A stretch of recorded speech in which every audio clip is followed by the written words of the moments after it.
Welcome. This is a calm and quiet video. In this video, we will slowly explore English words that begin with the letter A. There are many words that start with the letter A. We will take our time with each one. There is no rush. We will look at each word carefully. We will say the word. We will spell it out. We will explain what it means. And we will use it in a few simple, calm sentences. This video is designed for relaxing. You can listen while you rest. You can listen while you study. You can listen while you fall asleep. The pace will stay slow and steady throughout. Let us begin. The first word is abandon. It is spelled A-B-A-N-D-O-N. Abandon. Abandon means to leave something behind and not return to it. When someone abandons something, they walk away from it. They do not come back. They leave it where it is. Abandon is a word about leaving. It carries a sense of finality, of something being left behind for good. For example, a person might abandon an old house. They leave it empty. No one returns to it. Over time the house sits quietly alone. A sailor might abandon a ship during an emergency. The ship is left behind. The sailor moves on to safety. Sometimes people abandon hobbies when they lose interest. They put down the paintbrush. They stop returning to it. Slowly the hobby fades from their life. The word again is abandon. Now we will slowly move to the next word. The next word is ability. It is spelled A-B-I-L-I-T-Y. Ability. Ability means the power or skill to do something. When a person has the ability to do something, they are capable of doing it. They have what it takes. Ability can come from learning, from practice, from natural talent, or from a combination of all three. For example, a musician has the ability to play an instrument. They have practiced and developed this skill over time. A teacher has the ability to explain difficult things simply. This ability helps their students understand. A child might have the ability to remember long lists of words easily. This is a natural ability. Something that comes easily to them. The word again is ability. Let us continue with another word. The next word is able. It is spelled A-B-L-E. Able. Able means having the power or skill to do something. When someone is able to do something, they can do it. They are capable. Nothing is stopping them. Able is a simple and common word. It appears often in everyday language. For example, a person might say they are able to walk to the store. It is within their ability. Nothing prevents them from doing it. A student might be able to finish their homework before dinner. They have enough time and enough skill. A doctor might be able to help a patient recover from an illness. Their knowledge makes this possible. The word again is able. Now we will gently move to the next word. The next word is about. It is spelled A-B-O-U-T. About.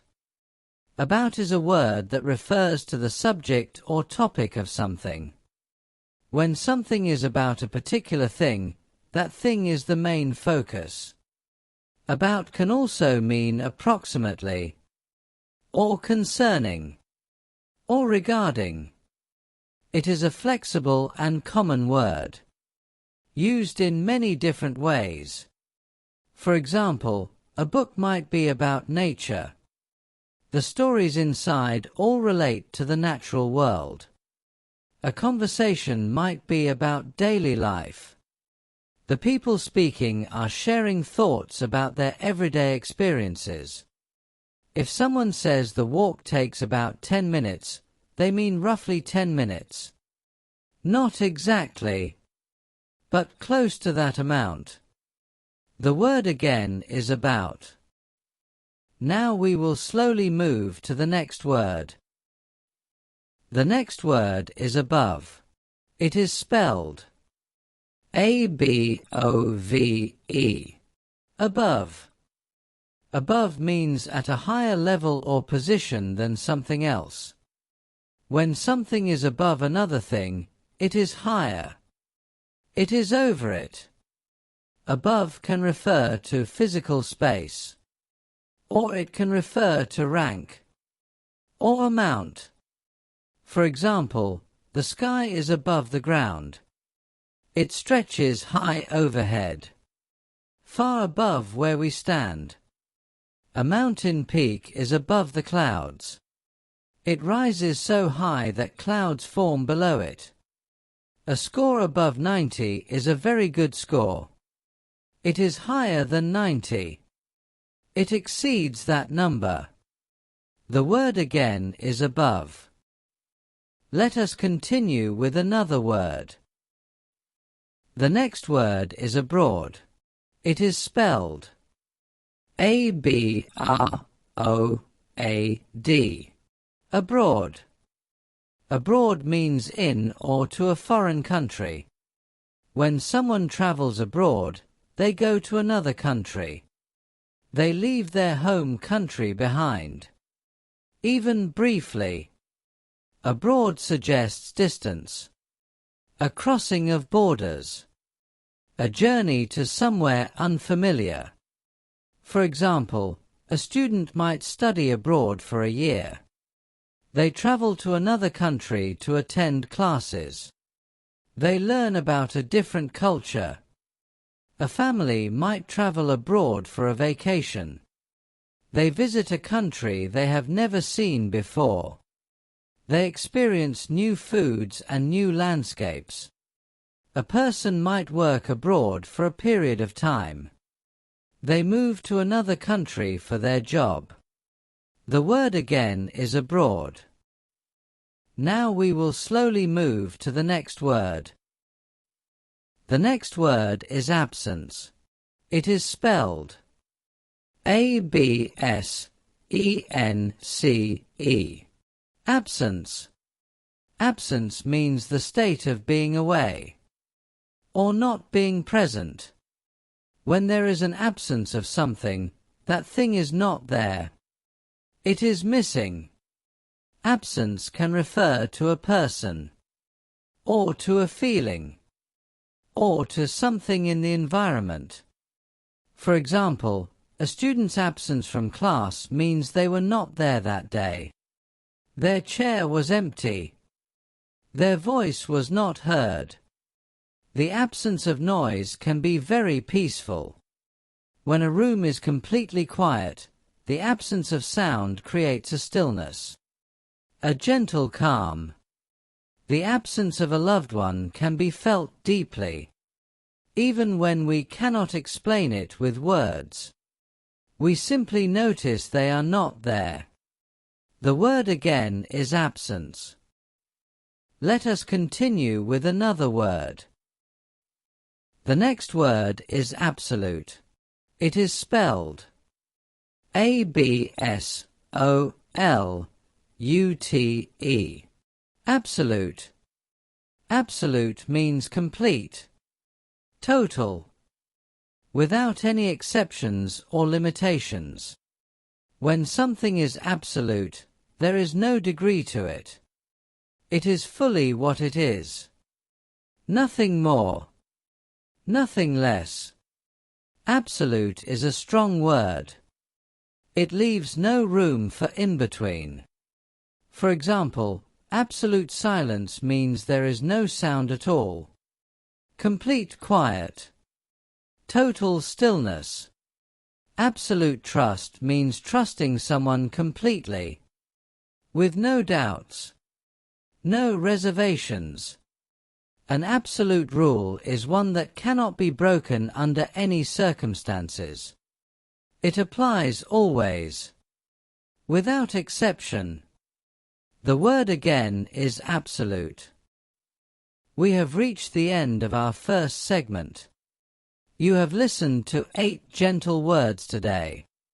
Abandon, ability, able, about, above, abroad, absence, and absolute. Each word was explored slowly. Each word was spelled. Each word was explained and placed in a simple and quiet example. Take a moment to rest if you need to. There is no hurry. When you are ready, we will continue with more words that begin with the letter A. Segment 2. Welcome back. We are continuing our calm journey through English words that begin with the letter A. If you are just joining us, this is a slow and quiet video. We explore one word at a time. Each word is spelled out. Each word is explained. And each word is used in a few gentle examples.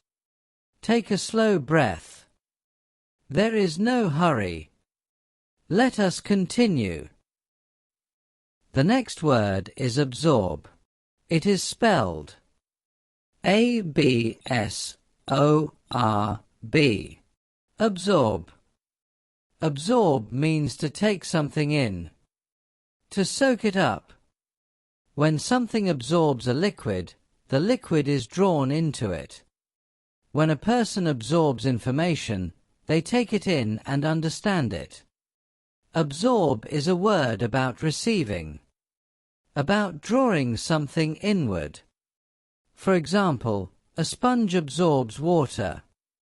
The water is soaked up into the sponge. It disappears inside. Soil absorbs rain. The water slowly sinks into the earth. A student might absorb information while reading quietly. The ideas enter their mind slowly and settle there. The word again is absorb.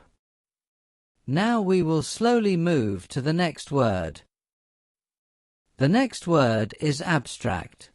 It is spelled A-B-S-T-R-A-C-T. Abstract. Abstract means existing as an idea, rather than as a physical thing.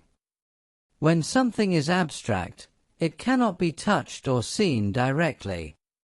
It exists in the mind, in thought, in concept. Abstract is often used to describe ideas that are difficult to picture. For example, freedom is an abstract idea. You cannot hold freedom in your hands, but you can understand what it means. You can feel its presence or absence. Justice is another abstract concept. It is not a thing you can point to, but it shapes the way people think and behave. Abstract art presents shapes and colors that do not represent specific objects.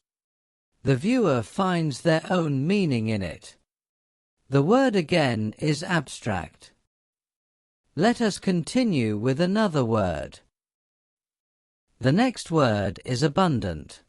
It is spelled A-B-U-N-D-A-N-T. Abundant. Abundant means existing in very large amounts. When something is abundant, there is plenty of it. More than enough. It is not scarce. It is not rare. It is present in great quantity. For example, a garden in summer might have abundant flowers. They bloom in great numbers. Color fills every corner of the garden. A river might have abundant fish. The water is full of life. A library has abundant books. Row after row. Shelf after shelf. The word again is abundant.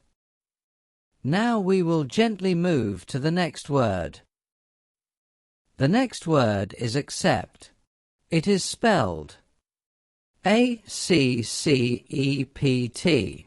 Accept. Accept means to receive something willingly, or to agree to something. When you accept a gift, you take it and are grateful.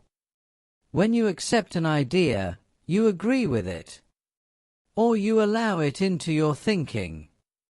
Accept is a word about openness, about being willing to receive. For example, a person might accept an invitation to a quiet dinner. They say yes. They agree to come. A student might accept advice from a teacher. They listen and take the words to heart. Sometimes a person accepts a situation that cannot be changed. They make peace with it. They move forward. The word again is accept. Now we will slowly move to the next word. The next word is access. It is spelled A-C-C-E-S-S. Access. Access means the ability or right to reach something, or to enter a place, or to use something. When you have access to something, you are able to get to it. Nothing is blocking your way. For example, a library gives people access to thousands of books. Anyone who enters can reach the shelves. A key gives access to a locked room. Without the key, the door remains closed. With it, entry is possible. A person with access to clean water is fortunate. Clean water is within their reach. They can use it whenever they need it. The word again is access. Let us continue with another word. The next word is accident. It is spelled A-C-C-I-D-E-N-T. Accident. An accident is something that happens unexpectedly and was not planned. Accidents can be small, or they can be serious, but they share one quality. They were not intended. No one planned for them to happen. For example, a person might spill a glass of water by accident. Their hand brushed it without meaning to. A car accident happens when two vehicles collide unexpectedly. No one set out for that to occur. Sometimes a discovery is made by accident. A scientist finds something unexpected while looking for something else. The word again is accident. Now we will slowly move to the next word. The next word is accurate. It is spelled A-C-C-U-R-A-T-E. Accurate. Accurate means correct, free from errors. When information is accurate, it reflects the truth. When a measurement is accurate, it is precise and correct. Accurate is a word about reliability, about truth. For example, an accurate map shows roads and distances correctly. A traveler can trust it. They can follow it without confusion. An accurate clock shows the correct time. It does not run fast or slow. A news report should be accurate. The facts it presents should be true and verified. The word again is accurate. Let us continue with another word. The next word is achieve. It is spelled A-C-H-I-E-V-E. Achieve. Achieve means to successfully reach a goal, or to accomplish something through effort. When you achieve something, you have worked toward it, and you have succeeded. Achieve is a word about effort and success. For example, a student might achieve a high score on an exam. They studied carefully, and their effort brought a good result. A climber might achieve the summit of a mountain. After a long and difficult climb, they reach the top. A person might achieve a lifelong dream, something they worked toward for many years, and finally reached. The word again is achieve. Now we will gently move to the next word. The next word is acknowledge. It is spelled A-C-K-N-O-W-L-E-D-G-E.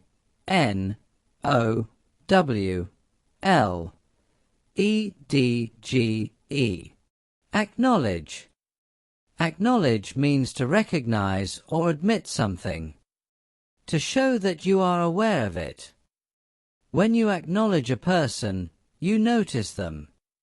You show that you see them.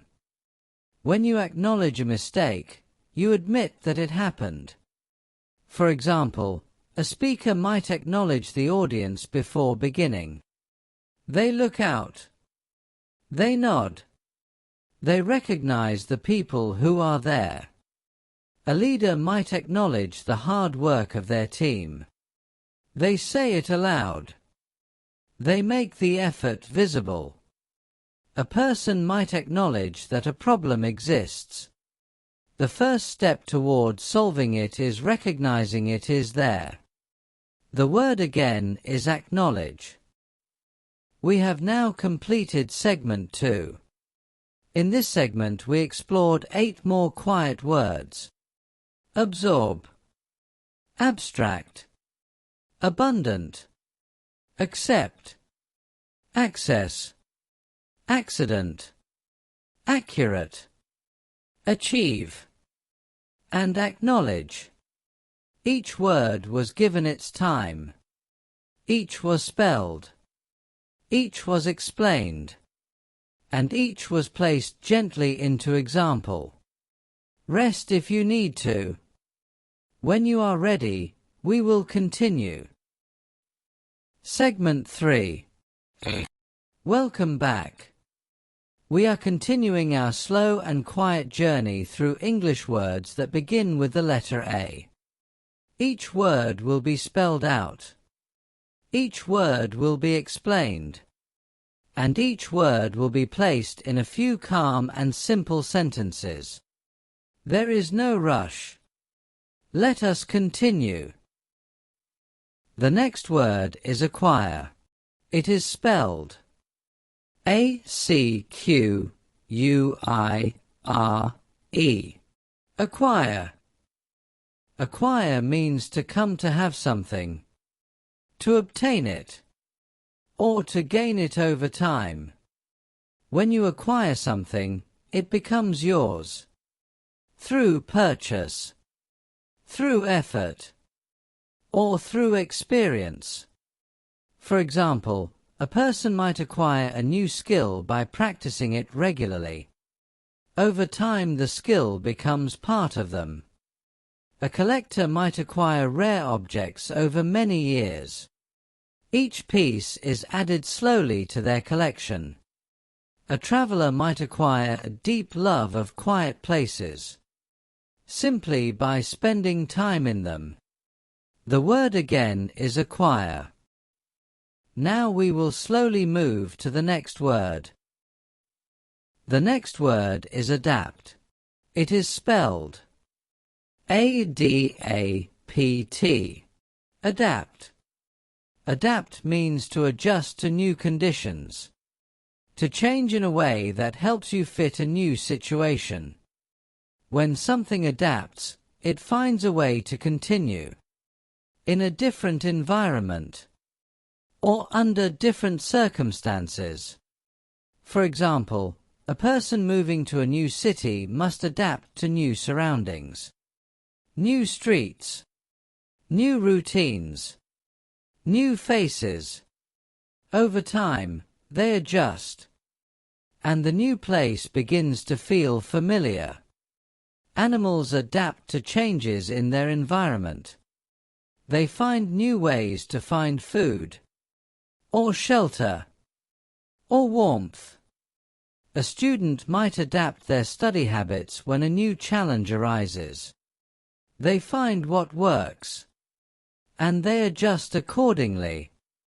The word again is adapt. Let us continue with another word. The next word is adequate. It is spelled A-D-E-Q-U-A-T-E. Adequate. Adequate means enough. Sufficient for what is needed. When something is adequate, it meets the basic requirements. It is not extraordinary, but it is enough.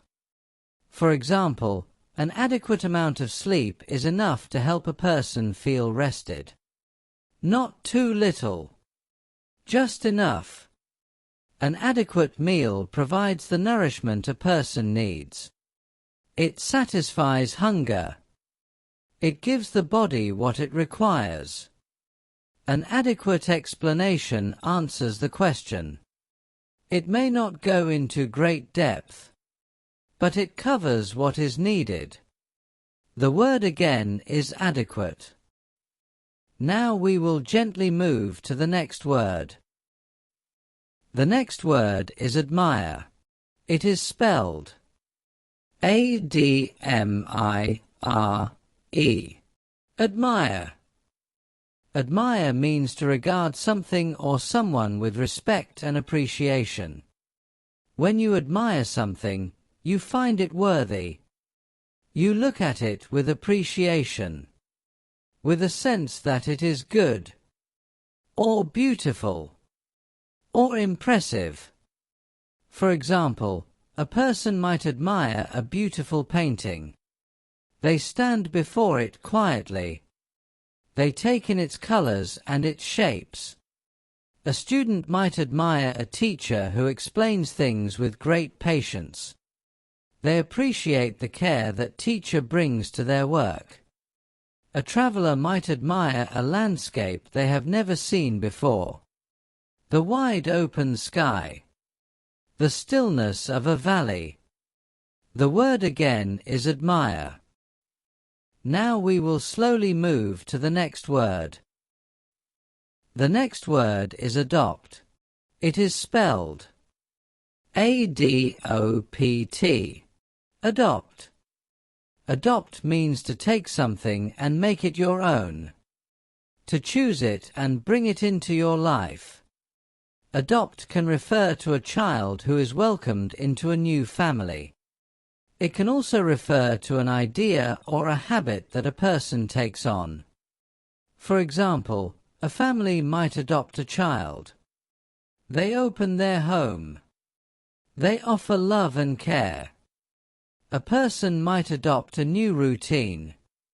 They begin waking up earlier, or walking each evening.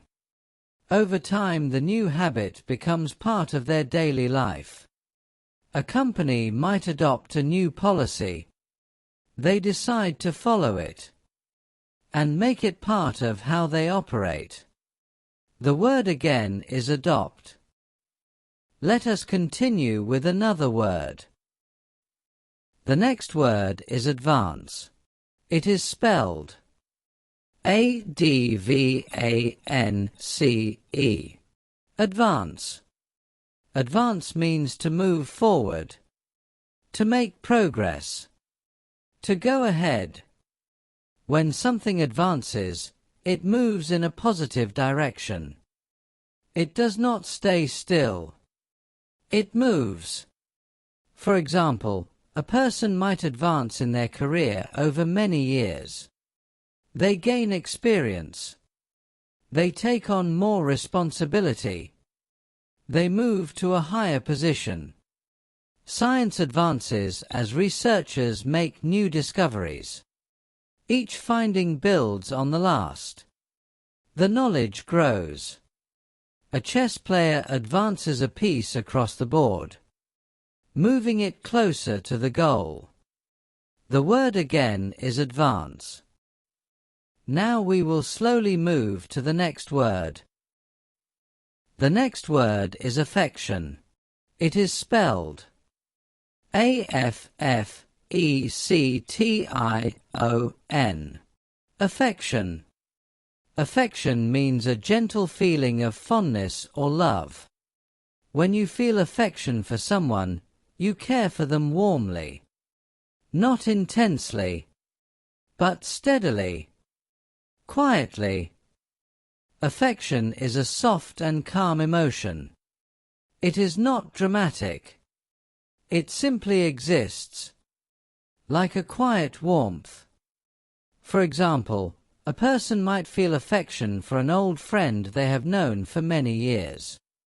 They do not need to say much. The fondness is simply there. A pet owner might feel great affection for their animal. The animal brings comfort and companionship. A grandparent might show affection for a grandchild through small gestures. A warm hand. A quiet smile. The word again is affection. Let us continue with another word. The next word is afford. It is spelled A-F-F-O-R-D. Afford. Afford means to have enough money or resources to pay for something. It can also mean to have enough time or ability to do something. When you can afford something, you have what is needed to have it. For example, a person might save carefully until they can afford a new coat. They wait. They set money aside.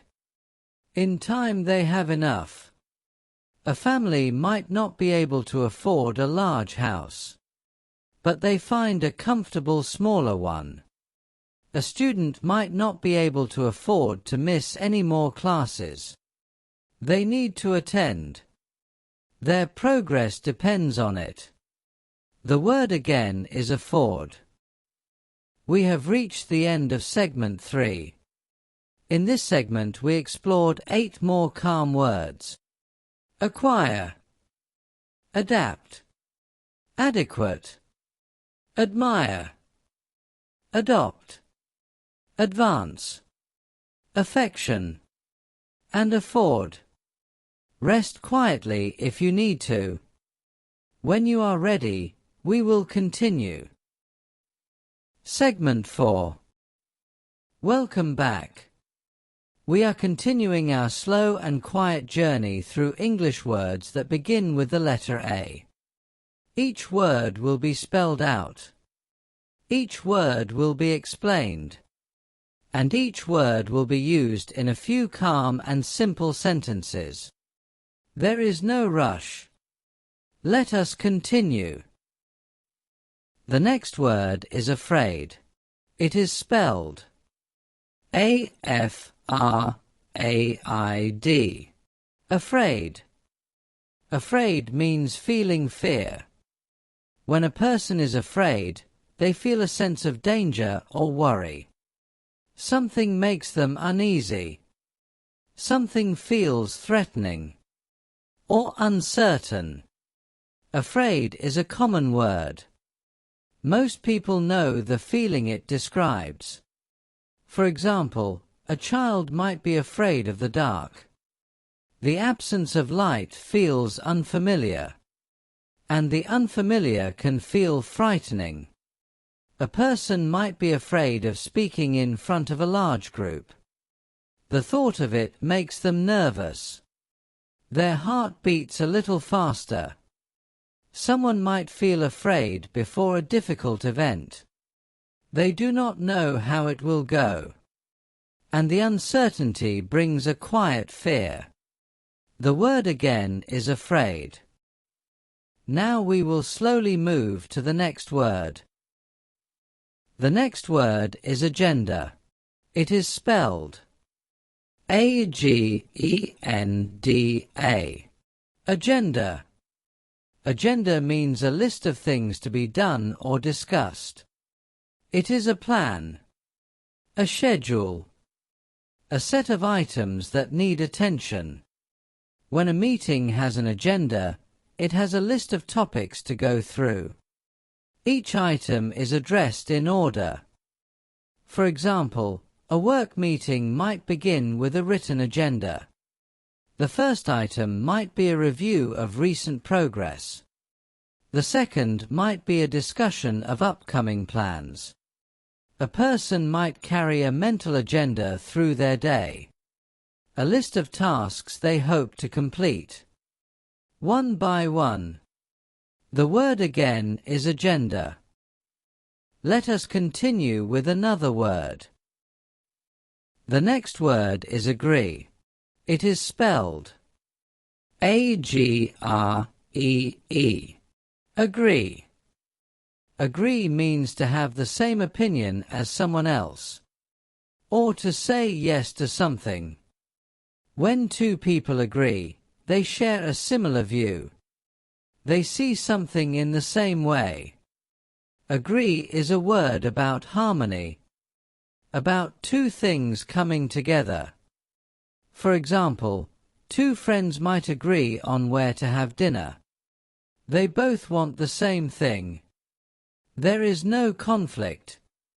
A student might agree with a point their teacher made. The idea makes sense to them. They find it true. Two neighbors might agree to take turns caring for a shared garden. They come to an arrangement that works for both of them. The word again is agree. Now we will gently move to the next word. The next word is aid. It is spelled A-I-D. Aid. Aid means help or assistance. When you aid someone, you give them support. You make things easier for them. Aid can be given in many forms. Through action, through resources, through simply being present. For example, a neighbor might aid an elderly person by carrying their groceries. A small act, but meaningful. A doctor aids a patient by providing medical care. Their knowledge and skill are used in service of another person. Emergency aid is given to people after a disaster. Food, shelter, clean water, things people need to survive. The word again is aid. Now we will slowly move to the next word. The next word is alert. It is spelled A-L-E-R-T. Alert. Alert means watchful and attentive, ready to notice what is happening. When a person is alert, their attention is focused. They are paying close attention to their surroundings. Alert can also mean a warning, a signal that something requires attention. For example, a guard must remain alert throughout their shift. They watch carefully. They notice changes. They stay focused. A parent might be alert to signs that their child is unwell. They notice small changes. A slight quietness. A lack of appetite. A weather alert tells people to pay attention to dangerous conditions. It is a message that asks for awareness. The word again is alert. Let us continue with another word. The next word is allow. It is spelled A-L-L-O-W. Allow. Allow means to permit something, to let it happen, or to give permission for it. When you allow something, you do not prevent it. You accept it. You let it be. For example, a parent might allow a child to stay up a little later on a quiet evening. They give permission. The usual rule is relaxed. A museum might allow visitors to take photographs in certain areas. Permission is given. The activity is welcomed. A person might allow themselves time to rest after a long week. They give themselves permission. They do not push on. They simply pause. The word again is allow. Now we will slowly move to the next word.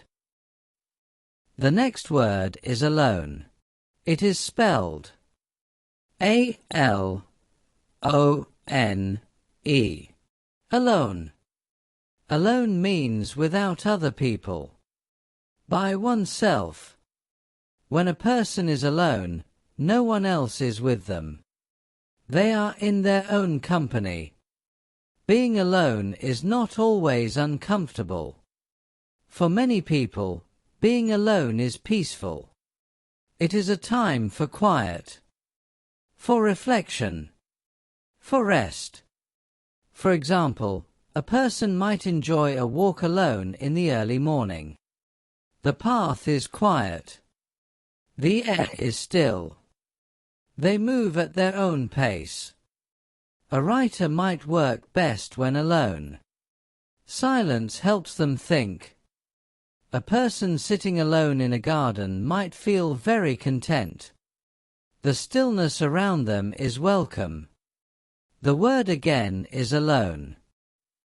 Let us continue with another word. The next word is alter. It is spelled A-L-T-E-R. Alter. Alter means to change something, to make it different from what it was. When you alter something, you adjust it. You modify it. You shift it in some way. For example, a seamstress might alter a piece of clothing so that it fits better. She makes small adjustments. The garment changes just enough. A person might alter their daily routine. They change the order of things, or add something new, or remove something that no longer serves them. A plan might be altered when circumstances change. What was decided before may need to be adjusted. The word again is alter. We have reached the end of segment 4. In this segment we explored 7 calm words. Afraid, agenda, agree, aid, alert, allow, alone, and alter. Take a moment to rest if you would like. When you are ready, we will continue. Segment 5. Welcome back. We are continuing our slow and quiet journey through English words that begin with the letter A. Each word will be spelled out. Each word will be explained. And each word will be used in a few calm and simple sentences. There is no rush. Let us continue. The next word is although. It is spelled A-L-T-H-O-U-G-H. Although. Although means in spite of the fact that. It is a word that introduces a contrast. When you use although, you are saying that two things are true at the same time, even though they seem to point in different directions. For example, a person might go for a walk although it is cloudy outside. The clouds do not stop them. They go anyway. A student might do well on an exam although they were nervous beforehand. The nervousness was real, but it did not prevent a good result. A person might feel calm although a difficult situation is approaching. Both things are true at once. The difficulty is coming, and the calm is also present. The word again is although. Now we will slowly move to the next word. The next word is amount. It is spelled A-M-O-U-N-T. Amount. Amount means a quantity of something. How much there is of a thing. When you refer to an amount, you are speaking about a measure, a degree, a portion. For example, a recipe might call for a small amount of salt, just a little, enough to add flavor. A person might save a small amount of money each week. Over time the small amounts add up and become something larger. A large amount of rain fell during the night. By morning the ground was thoroughly soaked. The word again is amount. Let us continue with another word. The next word is ancient. It is spelled A-N-C-I-E-N-T. Ancient. Ancient means very old, belonging to a time long ago. When something is ancient, it has existed for a very long time. Centuries, or even thousands of years. Ancient things carry a sense of deep time, of history stretching far back. For example, ancient ruins stand quietly in many parts of the world. They were built long ago, by people whose names we may never know. Ancient trees grow in some forests. Their trunks are wide and their roots go deep. They have stood through countless seasons. Ancient languages were spoken by people who lived very long ago. Some of those languages are no longer spoken today. They exist only in written records. The word again is ancient. Now we will gently move to the next word. The next word is announce. It is spelled A-N-N-O-U-N-C-E. Announce. Announce means to make something known publicly, to tell people about something in a clear and open way. When something is announced, it is shared. People are informed. For example, a teacher might announce that a test will take place on Friday. The class listens. They now know what to prepare for. A company might announce a new product. They share the news widely, so that people are aware. A person might announce that they are moving to a new city. They tell their friends and family. The news spreads gently through their circle. The word again is announce. Now we will slowly move to the next word. The next word is annual. It is spelled A-N-N-U-A-L. Annual. Annual means happening once every year, or relating to a single year. When something is annual, it occurs on a yearly cycle. It comes around again and again, once every 12 months. For example, a town might hold an annual festival. It takes place every year at the same time. People look forward to it. They know it will return. An annual report is a document prepared once a year. It reviews what happened during the previous 12 months. The changing of seasons is an annual cycle. Spring follows winter. Summer follows spring. Autumn follows summer. And then winter returns. The word again is annual. Let us continue with another word. The next word is anxious. It is spelled A-N-X-I-O-U-S. Anxious. Anxious means feeling worried or uneasy. When a person is anxious, they feel a sense of concern. Something unsettled stirs inside them. A quiet restlessness.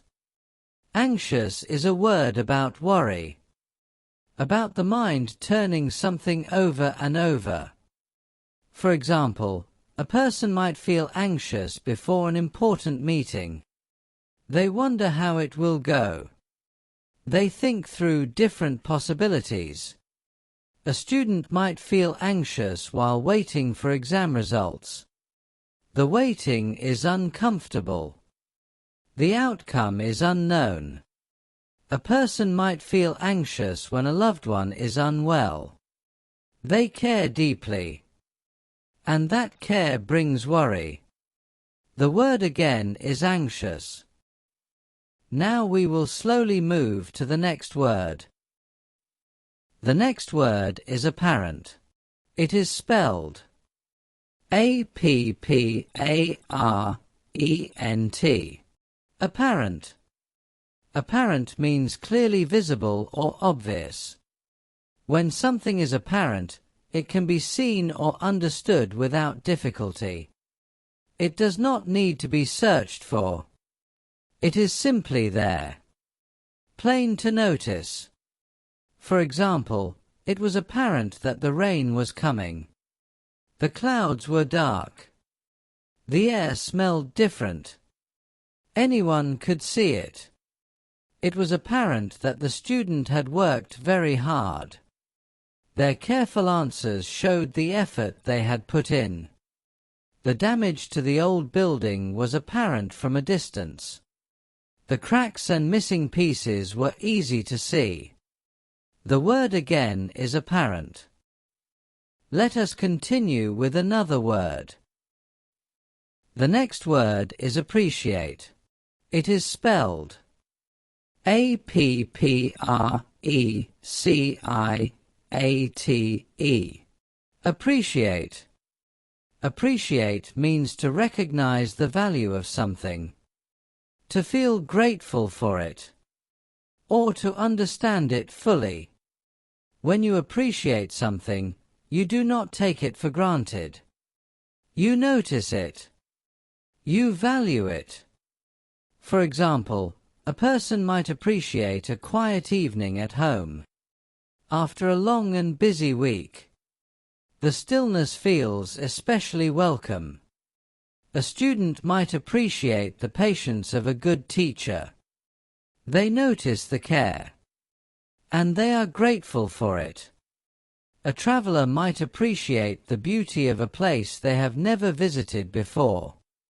Everything feels new, and the newness is something to be savored.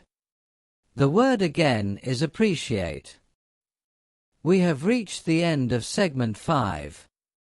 In this segment we explored 8 more gentle words. Although, amount, ancient, announce, annual, anxious, apparent, and appreciate. Rest quietly if you need to. When you are ready, we will continue. Segment 6. Welcome back. We are continuing our slow and quiet journey through English words that begin with the letter A. Each word will be spelled out. Each word will be explained. And each word will be used in a few calm and simple sentences. There is no rush. Let us continue. The next word is approach. It is spelled A-P-P-R-O-A-C-H. Approach.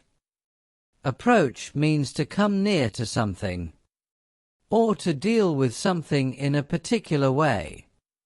When you approach a place, you move toward it. When you approach a problem, you have a method for working through it. Approach is a word about drawing closer, about the way something is handled. For example, a person might approach a sleeping cat very slowly. They move quietly. They do not want to startle it. A student might approach a difficult assignment by breaking it into small parts. They do not try to do everything at once. They take it one step at a time. A manager might have a calm and thoughtful approach to solving problems. They listen first. Then they consider. Then they respond. The word again is approach. Now we will slowly move to the next word. The next word is appropriate. It is spelled A-P-P-R-O-P-R-I-A-T-E. Appropriate. Appropriate means suitable for a particular situation. When something is appropriate, it fits the moment. It is the right thing. At the right time. In the right place. For example, quiet music is appropriate in a library. It does not disturb anyone. It fits the calm atmosphere. Wearing warm clothing is appropriate on a cold day. The choice matches the conditions. A calm and measured response is often the most appropriate one. It fits the situation. It does not add unnecessary tension. The word again is appropriate. Let us continue with another word. The next word is approve. It is spelled A-P-P-R-O-V-E. Approve. Approve means to officially agree to something, or to think well of it. When you approve of something, you accept it. You give it your agreement, your support. For example, a manager might approve a request for time off. They look at the request. They decide it is acceptable. And they give their agreement. A parent might approve of a choice their child has made. They feel it is a good decision. They support it. A committee might approve a new plan. After reviewing it carefully, they agree it should move forward. The word again is approve. Now we will gently move to the next word. The next word is area. It is spelled A-R-E-A. Area. Area means a particular region or space, a section of a larger place. When you refer to an area, you are describing a portion of space, a zone, a defined part of something larger. For example, a city has many different areas. Some are quiet and residential. Others are busy with shops and movement. A forest has shaded areas where little sunlight reaches, and open areas where light falls freely. A person might sit in a quiet area of a park, away from noise, where the air is still. The word again is area. Now we will slowly move to the next word. The next word is arrange. It is spelled A-R-R-A-N-G-E. Arrange. Arrange means to put things in a certain order. or to make plans for something. When you arrange objects, you place them carefully, each one in its position. When you arrange a meeting, you plan for it to happen. For example, a person might arrange flowers in a vase. They place each stem thoughtfully, considering color and height, until the arrangement feels right. A teacher might arrange desks in a circle, so that students can face one another. A family might arrange to meet for dinner on Sunday. They agree on a time and a place. Everything is planned and settled. The word again is arrange. Let us continue with another word. The next word is arrive. It is spelled A-R-R-I-V-E. Arrive. Arrive means to reach a destination, to come to the end of a journey. When you arrive somewhere, you have traveled and you are now there. The journey is complete. You have reached where you were going.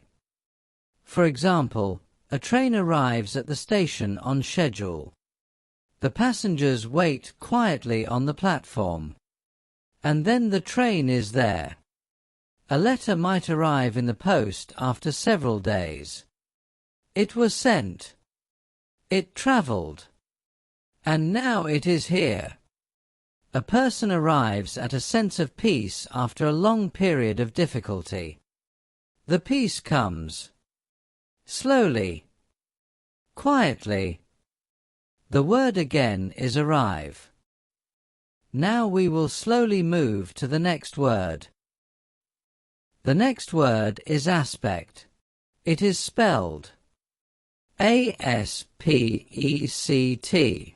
Aspect.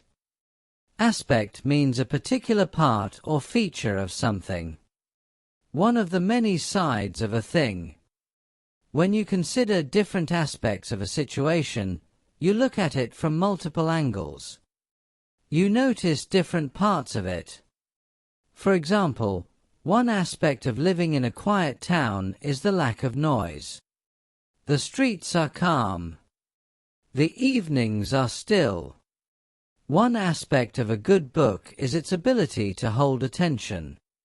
The reader wants to know what comes next.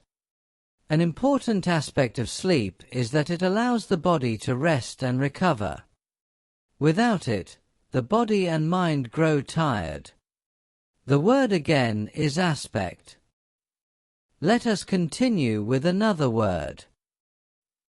The next word is assist.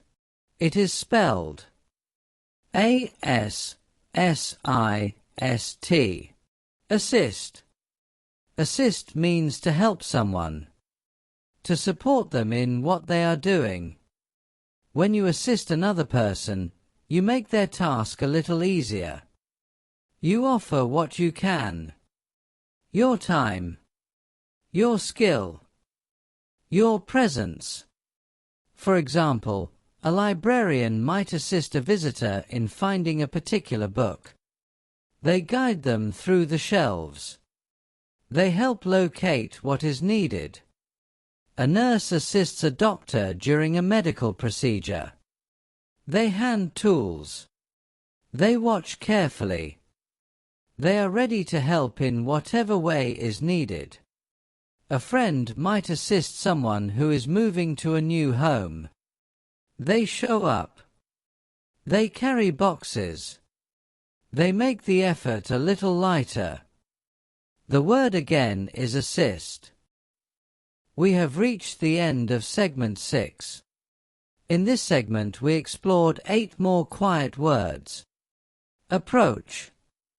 Appropriate. Approve. Area. Arrange. Arrive. Aspect. And assist. Rest for a moment if you need to. When you are ready, we will continue. Segment 7. Welcome back. We are continuing our slow and quiet journey through English words that begin with the letter A. Each word will be spelled out. Each word will be explained. And each word will be used in a few calm and simple sentences. There is no rush. Let us continue. The next word is assume. It is spelled A-S-S-U-M-E. Assume. Assume means to accept something as true without proof, or to take on a responsibility. When you assume something, you believe it to be the case, even without confirmation. You proceed as though it is true. For example, a person might assume it will rain because the sky looks dark.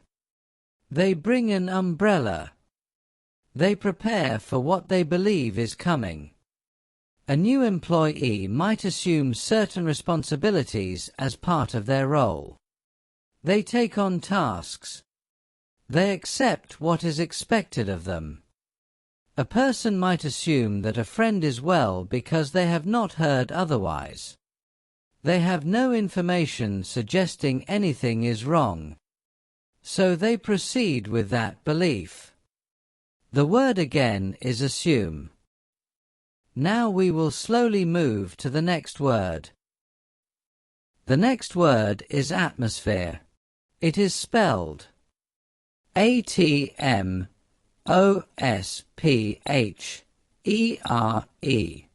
Atmosphere. Atmosphere means the layer of air surrounding a planet. It can also mean the mood or feeling of a place. When a room has a calm atmosphere, it feels peaceful.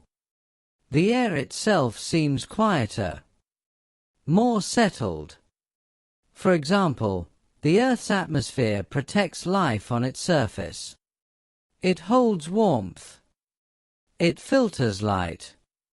It makes breathing possible. A small cafe might have a warm and gentle atmosphere. Soft light. Quiet music. The feeling of a comfortable and unhurried place. A library has a studious atmosphere. People speak softly. Movement is slow. The space invites thought and concentration. The word again is atmosphere. Let us continue with another word. The next word is attach. It is spelled A-T-T-A-C-H. Attach. Attach means to fasten one thing to another, or to connect two things together. When you attach something, you join it. You fix it in place. You make it part of something else. For example, a person might attach a note to a gift. They fold a small piece of paper and place it alongside. A worker might attach two pieces of wood together with nails. The two pieces become one joined structure. A person might feel deeply attached to a place where they spent many years. The connection is not physical, but it is real. It is felt. The word again is attach. Now we will gently move to the next word. The next word is attempt. It is spelled A-T-T-E-M-P-T. Attempt. Attempt means to try to do something. When you make an attempt, you put in the effort. You try. The outcome is not certain, but you begin. You make the effort. For example, a person might attempt to learn a new language. They begin with simple words and phrases. They practice a little each day. A climber might attempt to reach the top of a difficult mountain. The climb is long, and not without challenge, but they set out with the intention of reaching the summit. A student might attempt a problem they are not sure how to solve. They work through it carefully, step by step. The word again is attempt. Now we will slowly move to the next word. The next word is attend. It is spelled A-T-T-E-N-D. Attend. Attend means to be present at something, or to give care and attention to something. When you attend an event, you go to it. You are there. For example, a person might attend a quiet evening concert. They arrive. They find their seat. They listen. A student attends class each morning. They show up. They are present.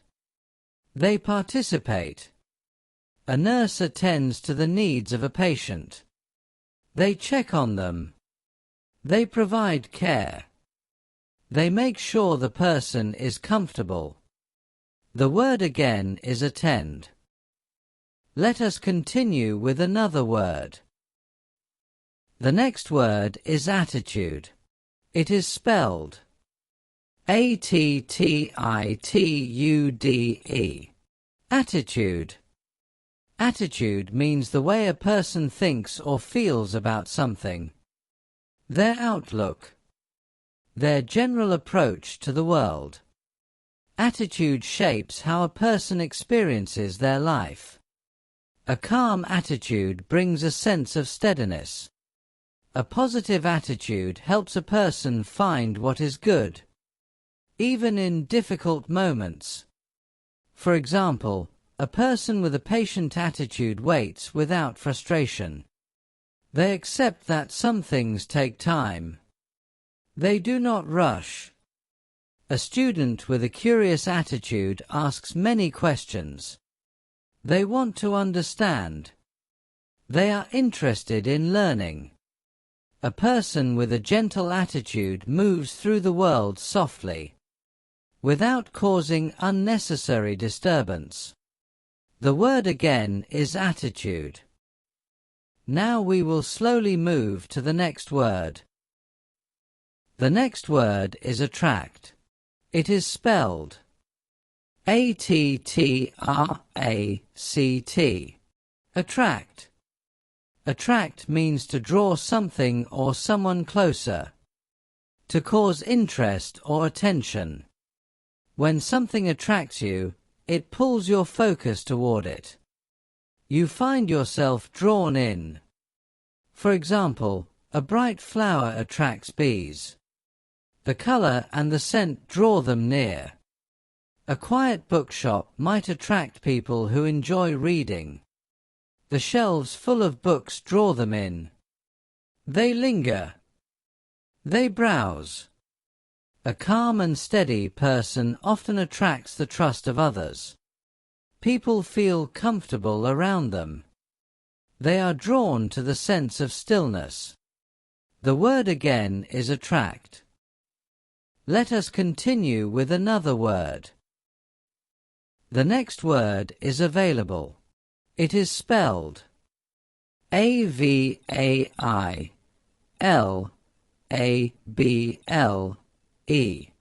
Available. Available means ready to be used, or free to be accessed. When something is available, it can be obtained. It is there. Nothing is preventing its use. For example, a book might be available at the local library. Anyone can borrow it. It is there and ready. A doctor might have an appointment available on Thursday morning. The time is open. A patient can come in. Fresh fruit is available in summer. The season brings an abundance of it. It is easy to find. The word again is available. We have reached the end of segment 7. In this segment we explored 8 more gentle words. Assume, atmosphere, attach, attempt, attend, attitude, attract, and available. Rest quietly if you need to. When you are ready, we will continue. Segment 8. Welcome back. We are continuing our slow and quiet journey through English words that begin with the letter A. Each word will be spelled out. Each word will be explained. And each word will be used in a few calm and simple sentences. There is no rush. Let us continue. The next word is aware. It is spelled A-W-A-R-E. Aware. Aware means having knowledge of something, knowing that something exists, or noticing what is happening around you. When a person is aware of something, they recognize it. They are conscious of it. It has entered their attention. For example, a person walking through a forest might become aware of birdsong. They were not listening before, but now they notice it. The sound fills the air around them. A student might become aware of a mistake in their work. They read it again, and they see what needs to be corrected. A person might be aware that time is passing. The light outside is changing. The afternoon is becoming evening. The word again is aware. Now we will slowly move to the next word. The next word is awkward. It is spelled A-W-K-W-A-R-D.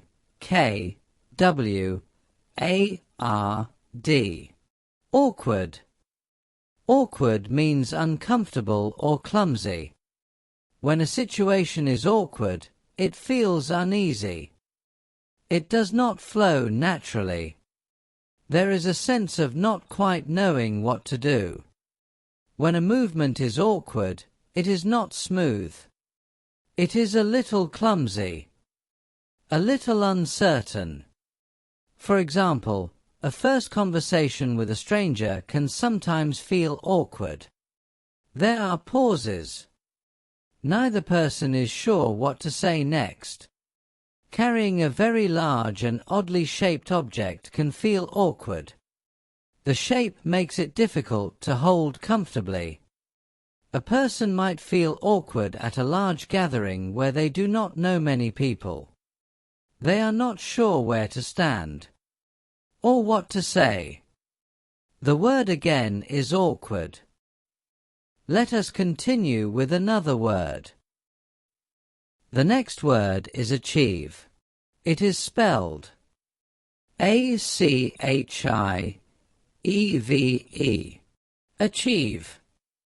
We have visited this word before, but let us spend a little more time with it. Achieve means to successfully complete something, to reach a goal through effort and persistence. When you achieve something meaningful, there is often a quiet satisfaction, a sense that the work was worth it. For example, a gardener might achieve a beautiful garden over many seasons.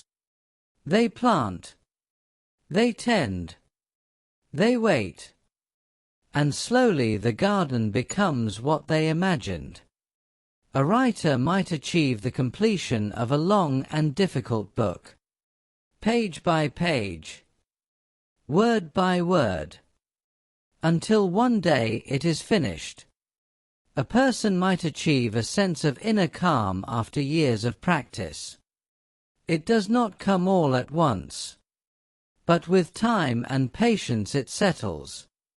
The word again is achieve.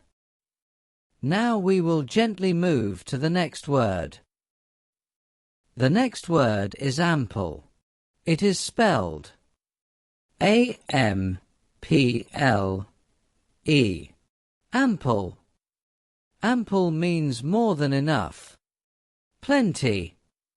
When there is an ample amount of something, there is no shortage.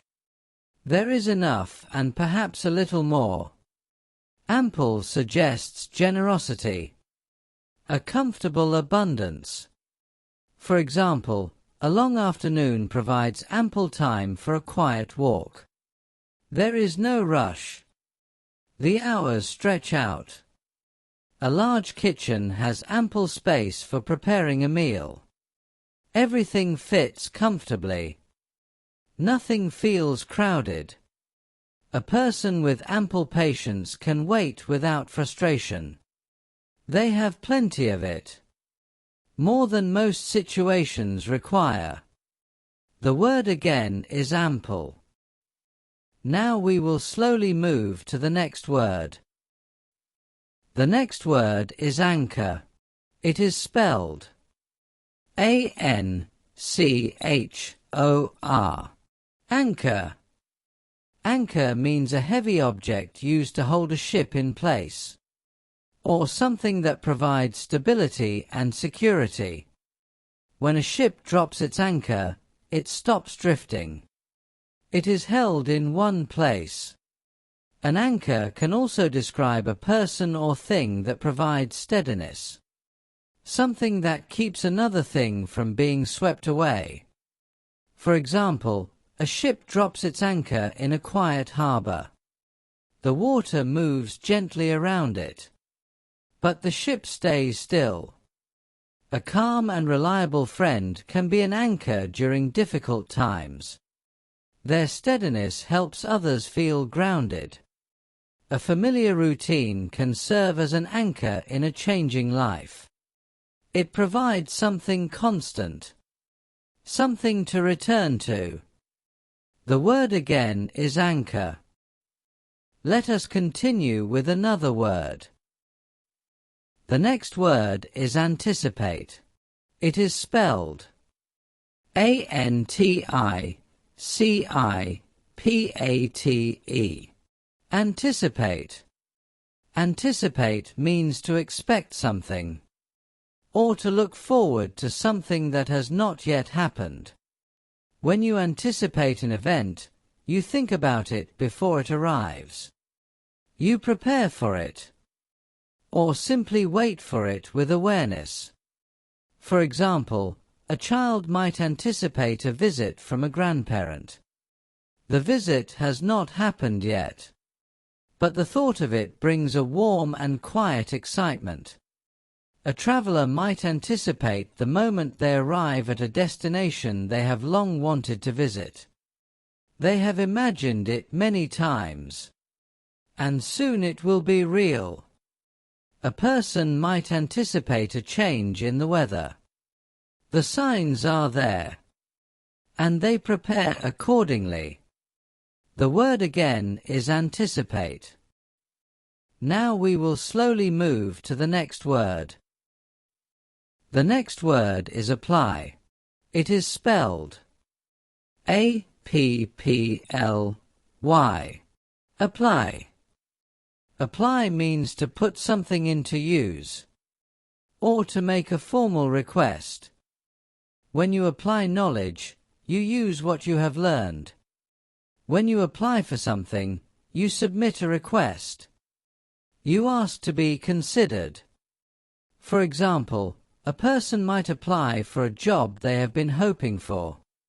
They prepare their documents. They submit their application. And then they wait.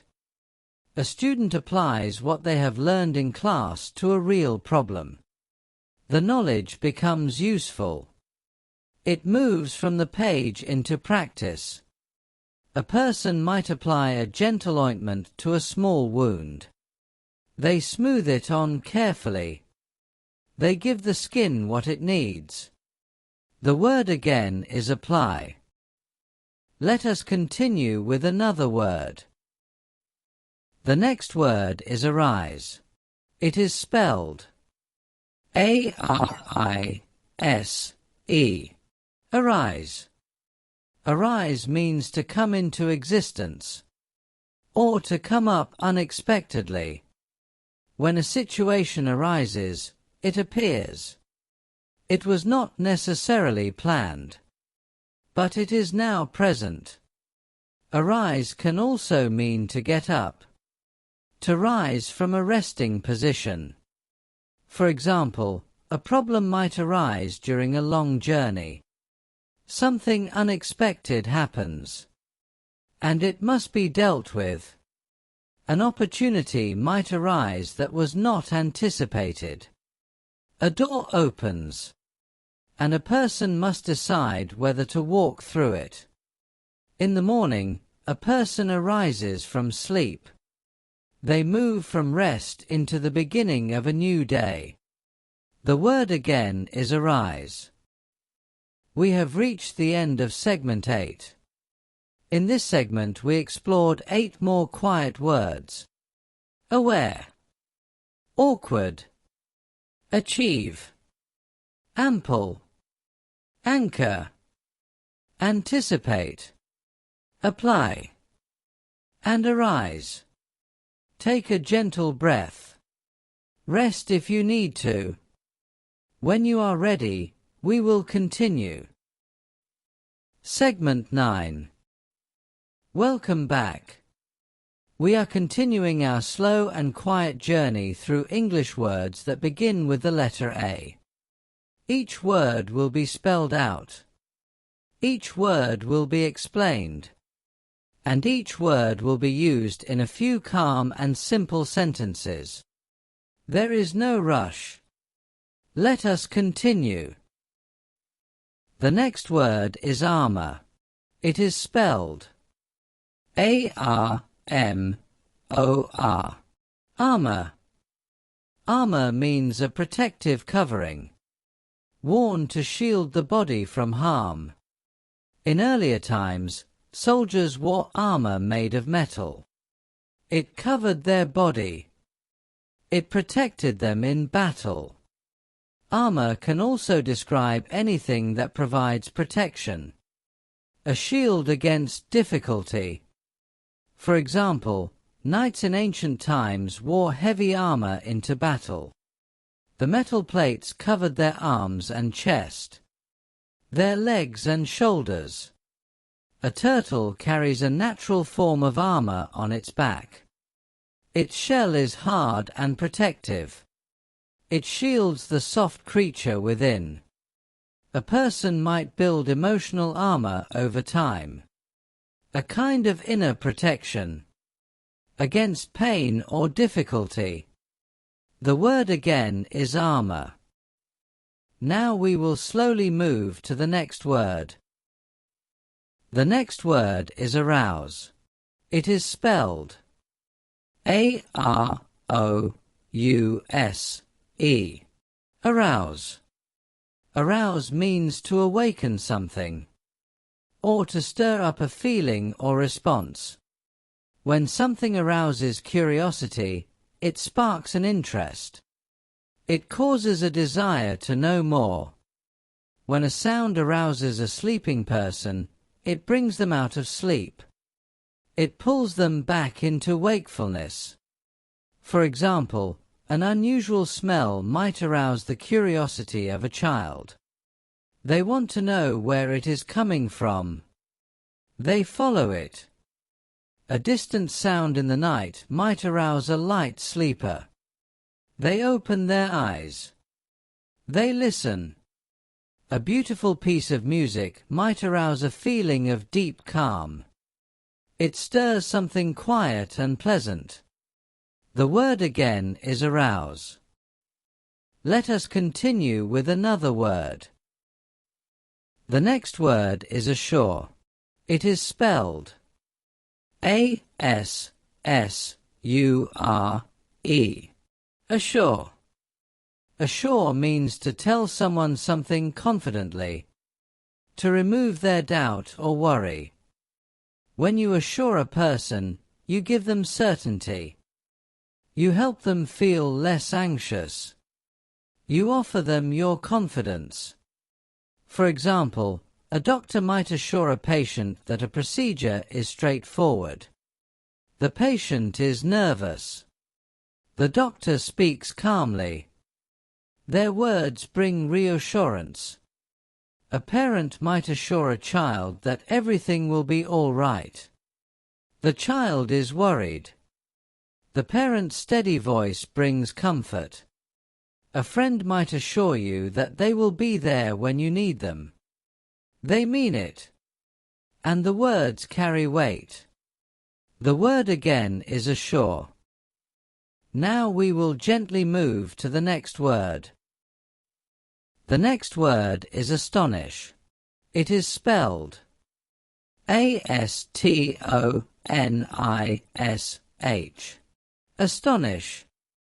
Astonish means to surprise someone greatly, to fill them with wonder.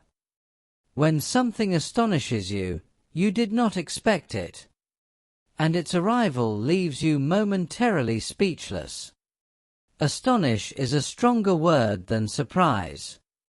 It carries a sense of wonder, of something remarkable happening. For example, a child might be astonished by a magician's trick. They cannot explain what they saw, and the not knowing fills them with wonder. The size of an ancient tree might astonish a visitor. They stand before it. They look up, and its scale takes their breath away. A small act of unexpected kindness can astonish a person. They did not see it coming, and it moves them deeply. The word again is astonish. Now we will slowly move to the next word. The next word is attach. It is spelled A-T-T-A-C-H. Attach. We have visited this word before, but let us return to it gently. Attach means to fasten or connect one thing to another. It can also describe an emotional connection, a bond between a person and a place, or a person and another person. When we feel attached to something, we feel connected to it. We do not want to be separated from it. For example, a traveler might feel deeply attached to a small town they visited long ago. They think of it often. They remember the streets, the smell of the air, the quality of the light. A child becomes attached to a favorite blanket. It brings comfort. It feels familiar. A person might feel attached to a piece of music that reminds them of a peaceful time. The melody carries a memory, and the memory is held with care. The word again is attach. Let us continue with another word. The next word is attain. It is spelled A-T-T-A-I-N. Attain. Attain means to succeed in reaching something, to achieve a goal through effort. When you attain something, you have worked toward it, and you have arrived. Attain is similar to achieve, but it often suggests something that required patience, or persistence, or a long period of effort. For example, a person might attain a deep sense of peace after years of quiet practice. It did not come quickly, but with time it became real. A student might attain a high level of skill in a subject they have studied carefully. The knowledge builds slowly, and one day they realize how far they have come. A person might attain the respect of their community through consistent and thoughtful actions. It was not given all at once. It was earned. Slowly.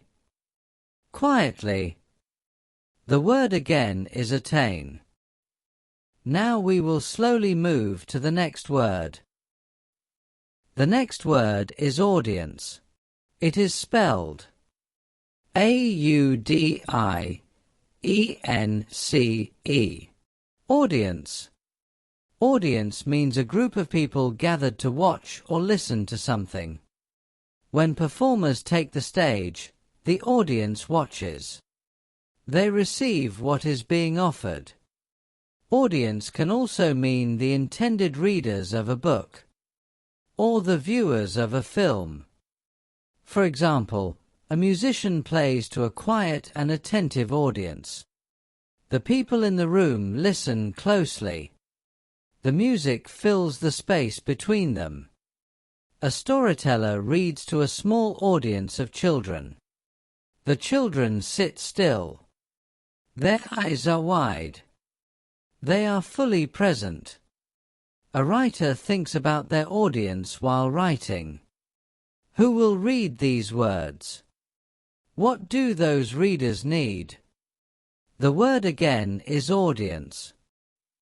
Let us continue with another word. The next word is authentic. It is spelled A-U-T-H-E-N-T-I-C. Authentic. Authentic means genuine, real, not false or copied. When something is authentic, it is the true version of itself. It has not been altered to appear as something it is not. For example, an authentic piece of art was made by the artist to whom it is attributed. It is the real thing, not a copy. An authentic person speaks and acts in a way that reflects who they truly are. They do not pretend. They do not perform. They simply are themselves. An authentic experience feels real. It is not staged. It is not manufactured. It has the quality of something genuine. The word again is authentic. We have reached the end of segment 9. In this segment we explored 8 more gentle words.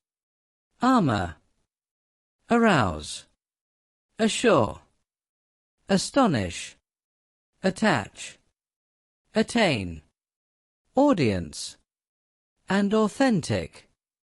Rest quietly for a moment if you need to. When you are ready, we will continue. Segment 10. Welcome back. We are continuing our slow and quiet journey through English words that begin with the letter A. Each word will be spelled out. Each word will be explained. And each word will be used in a few calm and simple sentences. There is no rush. Let us continue. The next word is autumn. It is spelled A-U-T-U-M-N. Autumn. Autumn means the season that comes after summer and before winter. It is also called fall in some places. During autumn, the days grow shorter. The air becomes cooler. And in many places, the leaves on trees change color.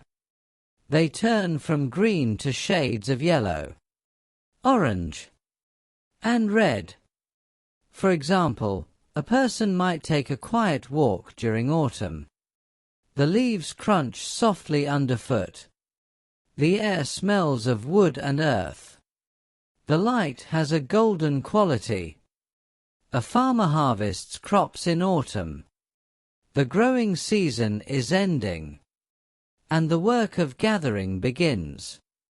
A person might feel a gentle melancholy in autumn. The warmth of summer is fading. But there is beauty in the change. The word again is autumn. Now we will slowly move to the next word. The next word is average. It is spelled A-V-E-R-A-G-E. Average. Average means typical, or the middle point among a set of numbers. When something is average, it is neither very high nor very low. It falls somewhere in the middle. It is ordinary, neither exceptional nor poor. For example, an average temperature for a spring day might be mild. Not too warm, not too cold. Simply comfortable. A student performing at an average level is doing adequately. They are keeping up. They are neither struggling greatly nor excelling. An average walk might take about 20 minutes. Not unusually short. Not unusually long. Just a typical amount of time. The word again is average. Let us continue with another word. The next word is avoid. It is spelled avoid. Avoid. Avoid means to stay away from something, or to prevent something from happening. When you avoid something, you deliberately keep your distance from it. You choose not to encounter it. For example, a person might avoid a busy road during rush hour. They take a quieter route. They prefer the slower path. A person with a sensitivity to a certain food avoids eating it. They know it does not agree with them. So they choose differently. A thoughtful person might avoid speaking harshly when they are tired. They know their words may not come out as intended. So they wait. They rest. They speak later. The word again is avoid. Now we will gently move to the next word. The next word is awaken. It is spelled A-W-A-K-E-N.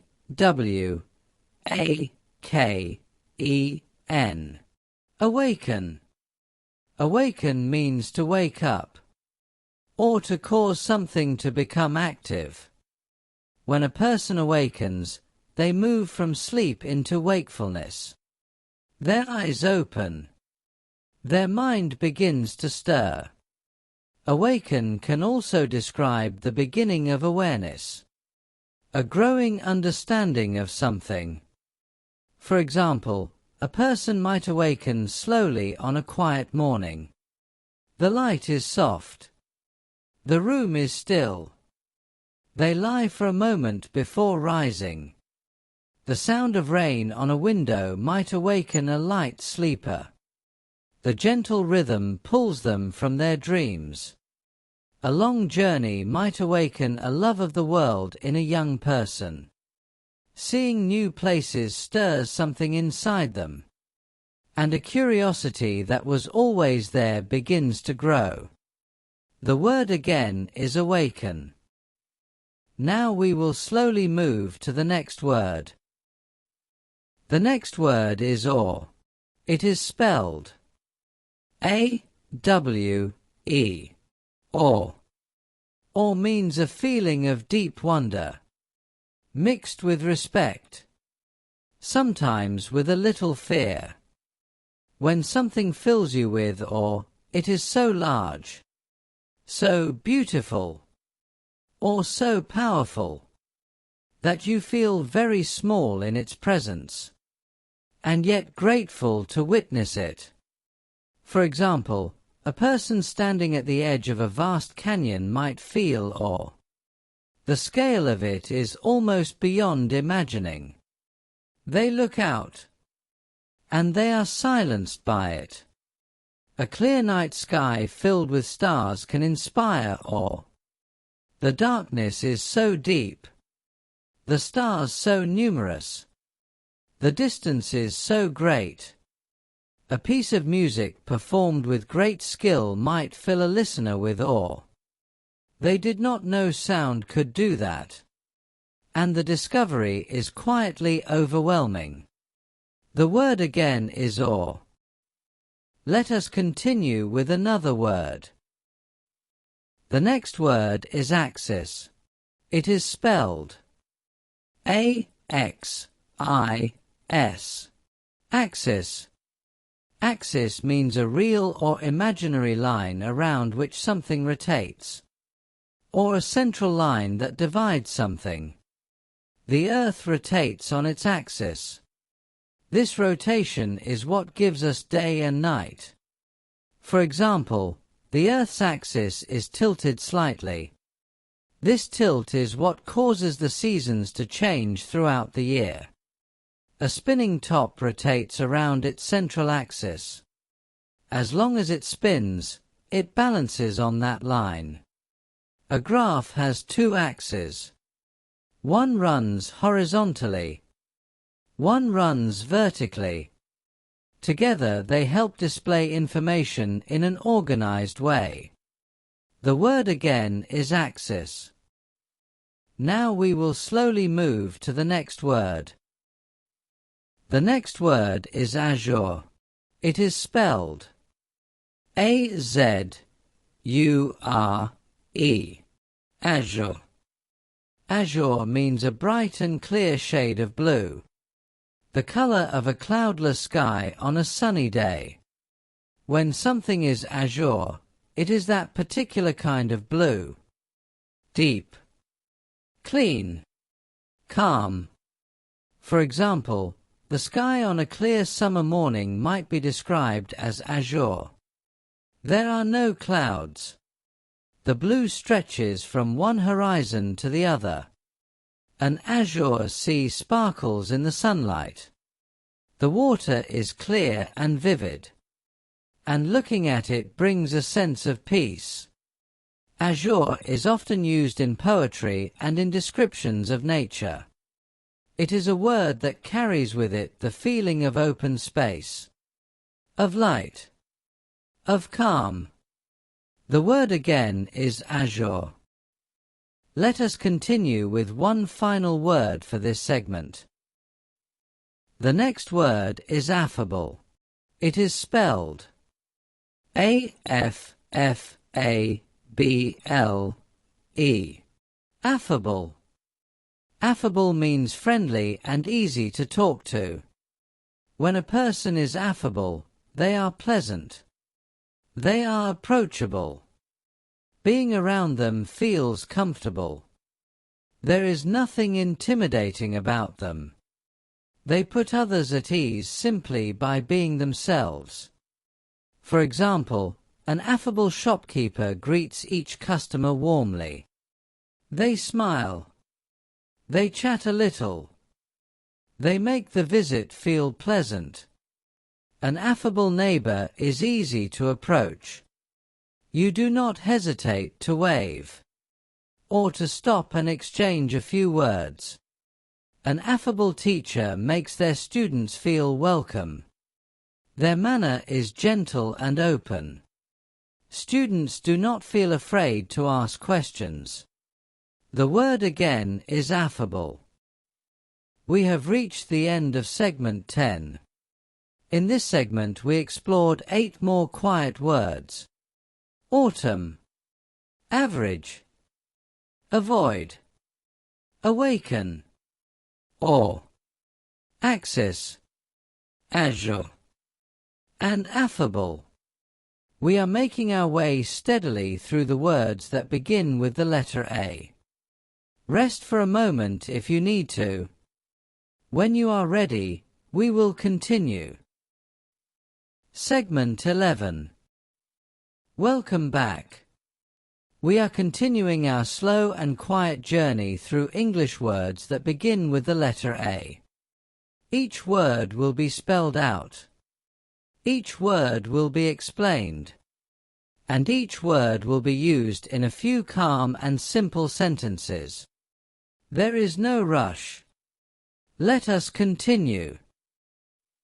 The next word is afflict. It is spelled A-F-F-L-I-C-T. Afflict. Afflict means to cause pain or suffering to someone. When a person is afflicted by something, they are troubled by it. It weighs on them. It causes discomfort or difficulty. For example, A person might be afflicted by a persistent cough during the winter months. It lingers.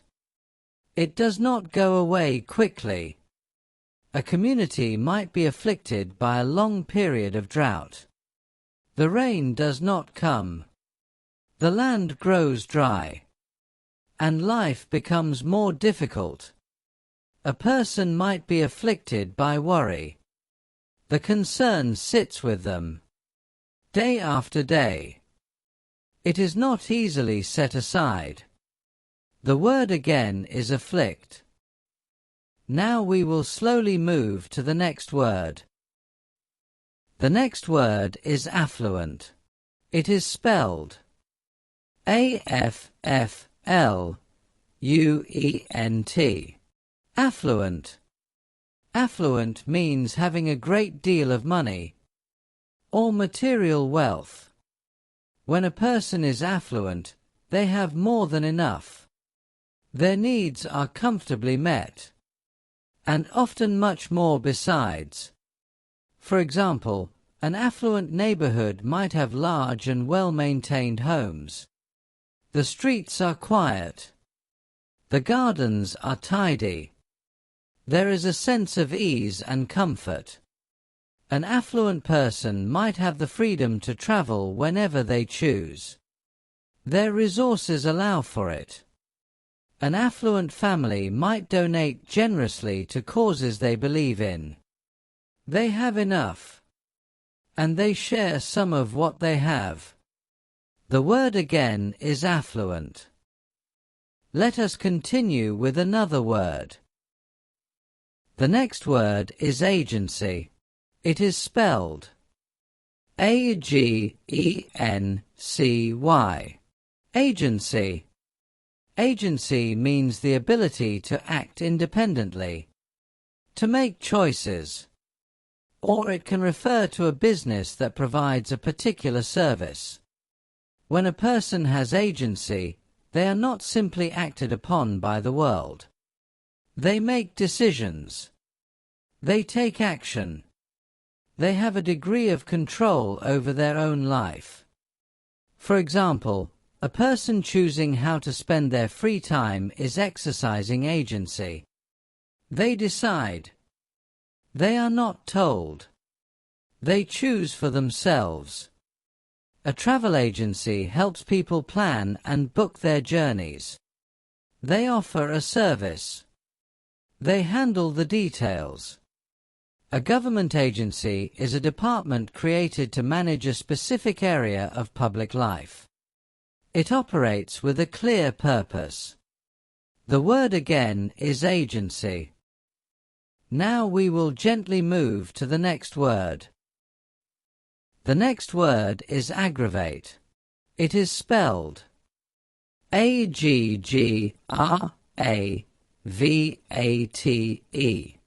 Aggravate. Aggravate means to make something worse, or to irritate someone. When a situation is aggravated, it has become more difficult, more uncomfortable, more severe. For example, walking on an injured foot might aggravate the injury.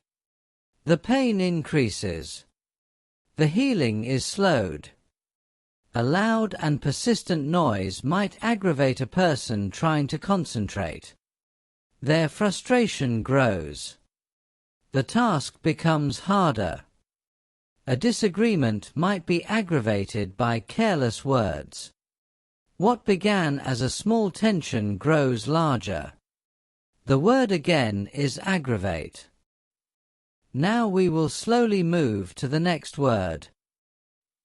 The next word is agile.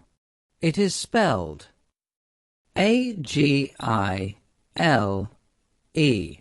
Agile. Agile means able to move quickly and easily, with flexibility and coordination.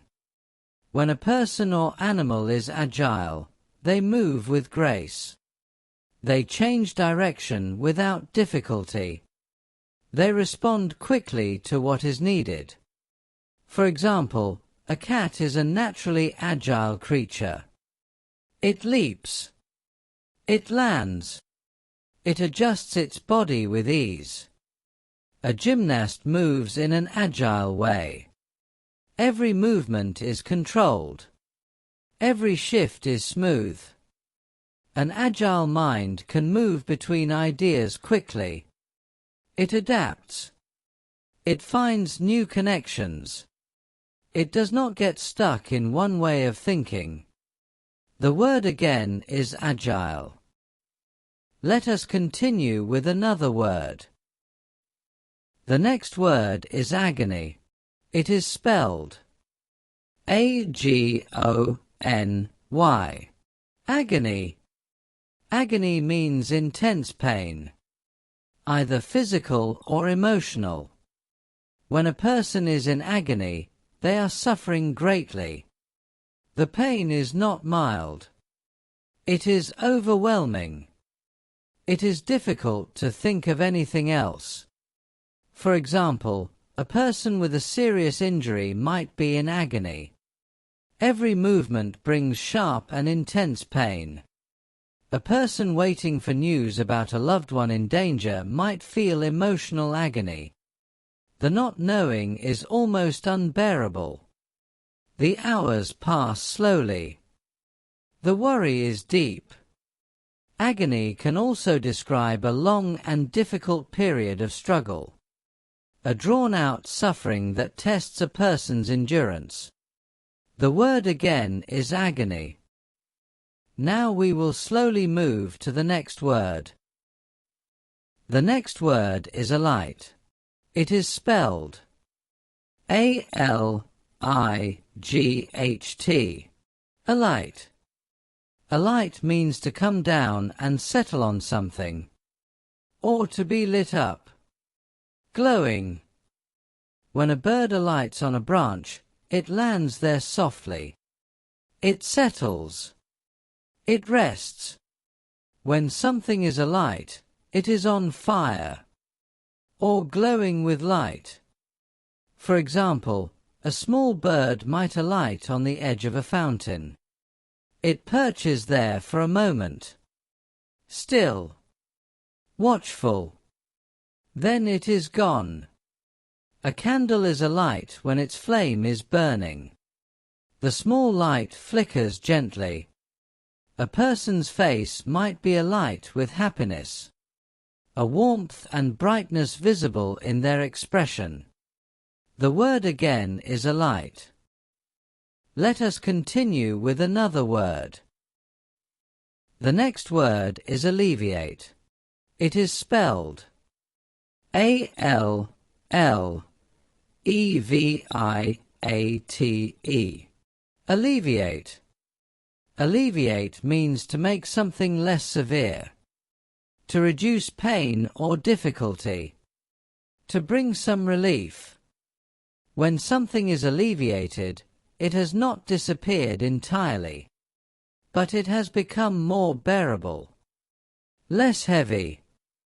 For example, a warm drink might alleviate the discomfort of a sore throat. It does not cure it, but it soothes. It brings a little ease. Rest can alleviate tiredness. The body quiets, and the fatigue begins to lift. A kind word can alleviate the loneliness a person feels. It does not solve everything, but it lightens the weight, even just a little. The word again is alleviate. Now we will slowly move to the next word. The next word is allocate. It is spelled Allocate.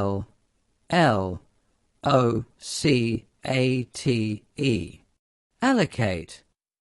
Allocate means to distribute something, to set it aside for a particular purpose. When resources are allocated, they are assigned. Each portion goes to where it is needed. For example, a company might allocate part of its budget to training its employees. That money is set aside.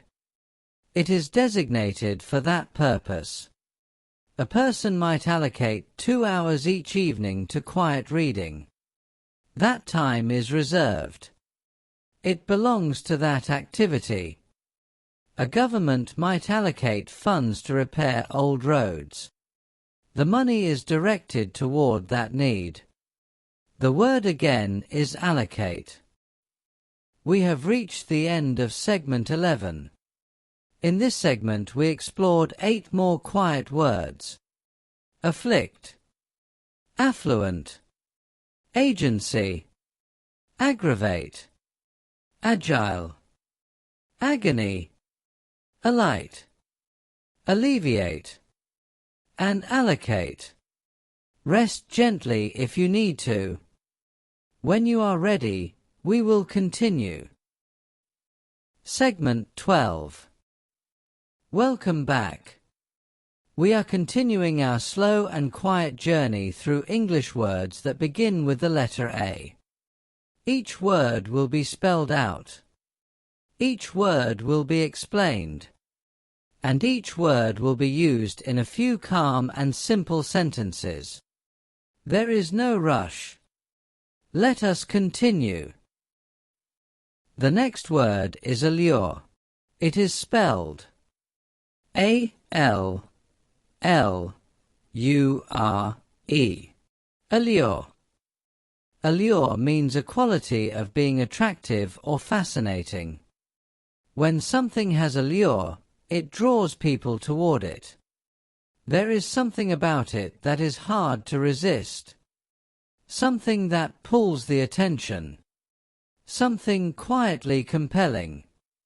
For example, a small and distant town might have a certain allure for a traveler. The thought of its quiet streets and unfamiliar faces draws them. They want to go and see it for themselves. The allure of a warm fire on a cold evening is easy to understand. It offers light. It offers warmth. And it invites a person to sit and be still. The allure of a beautiful piece of music is felt before it can be explained. It simply draws you in. The word again is allure. Now we will slowly move to the next word. The next word is alter. It is spelled A-L-T-E-R. Alter. We have visited this word before. But let us return to it quietly. Alter means to change something. To make it different in some way. Even small alterations can shift the feel of something. A slight change in tone. A small adjustment to a plan. A gentle shift in direction. For example, a painter might alter a small detail in a painting. They step back. They look. They decide that one small area needs to be different. And they make the change. A person might alter their morning routine. They begin waking a little earlier. Or they add a quiet walk before the day begins. A chef might alter a recipe slightly, using a different herb, or a little less salt, until the dish is exactly what they imagined. The word again is alter. Let us continue with another word. The next word is ambiguous. It is spelled A-M-B-I-G-U-O-U-S.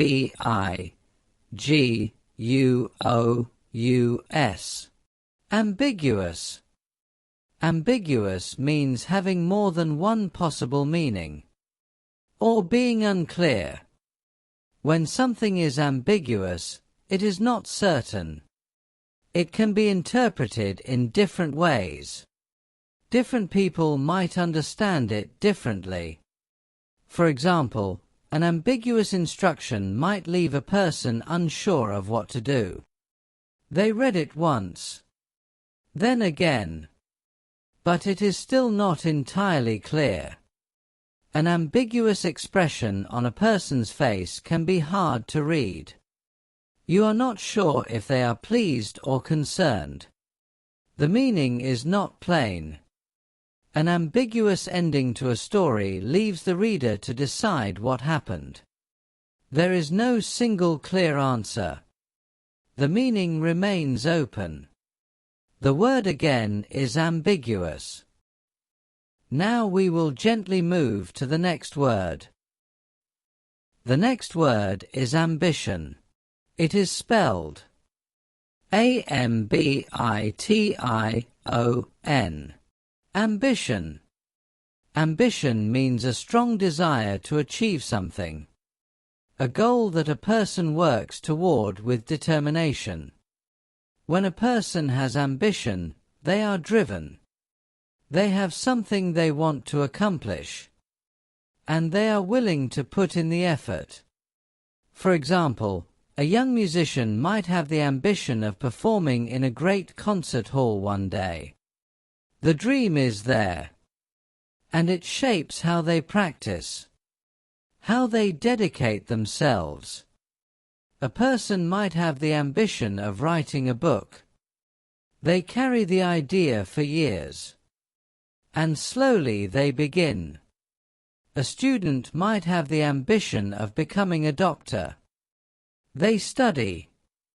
They prepare. They keep the goal in view.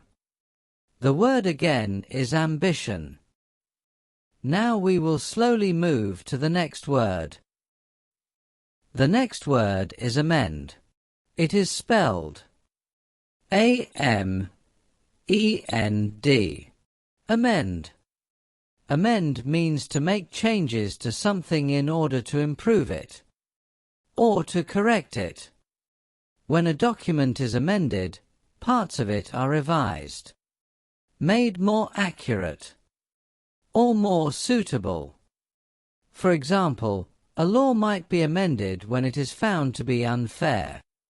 Changes are made. The law is adjusted. A person might amend what they said if they realize they were not entirely accurate. They go back. They correct themselves. They offer the clearer version. A plan might be amended when new information arrives. What was decided before no longer fits.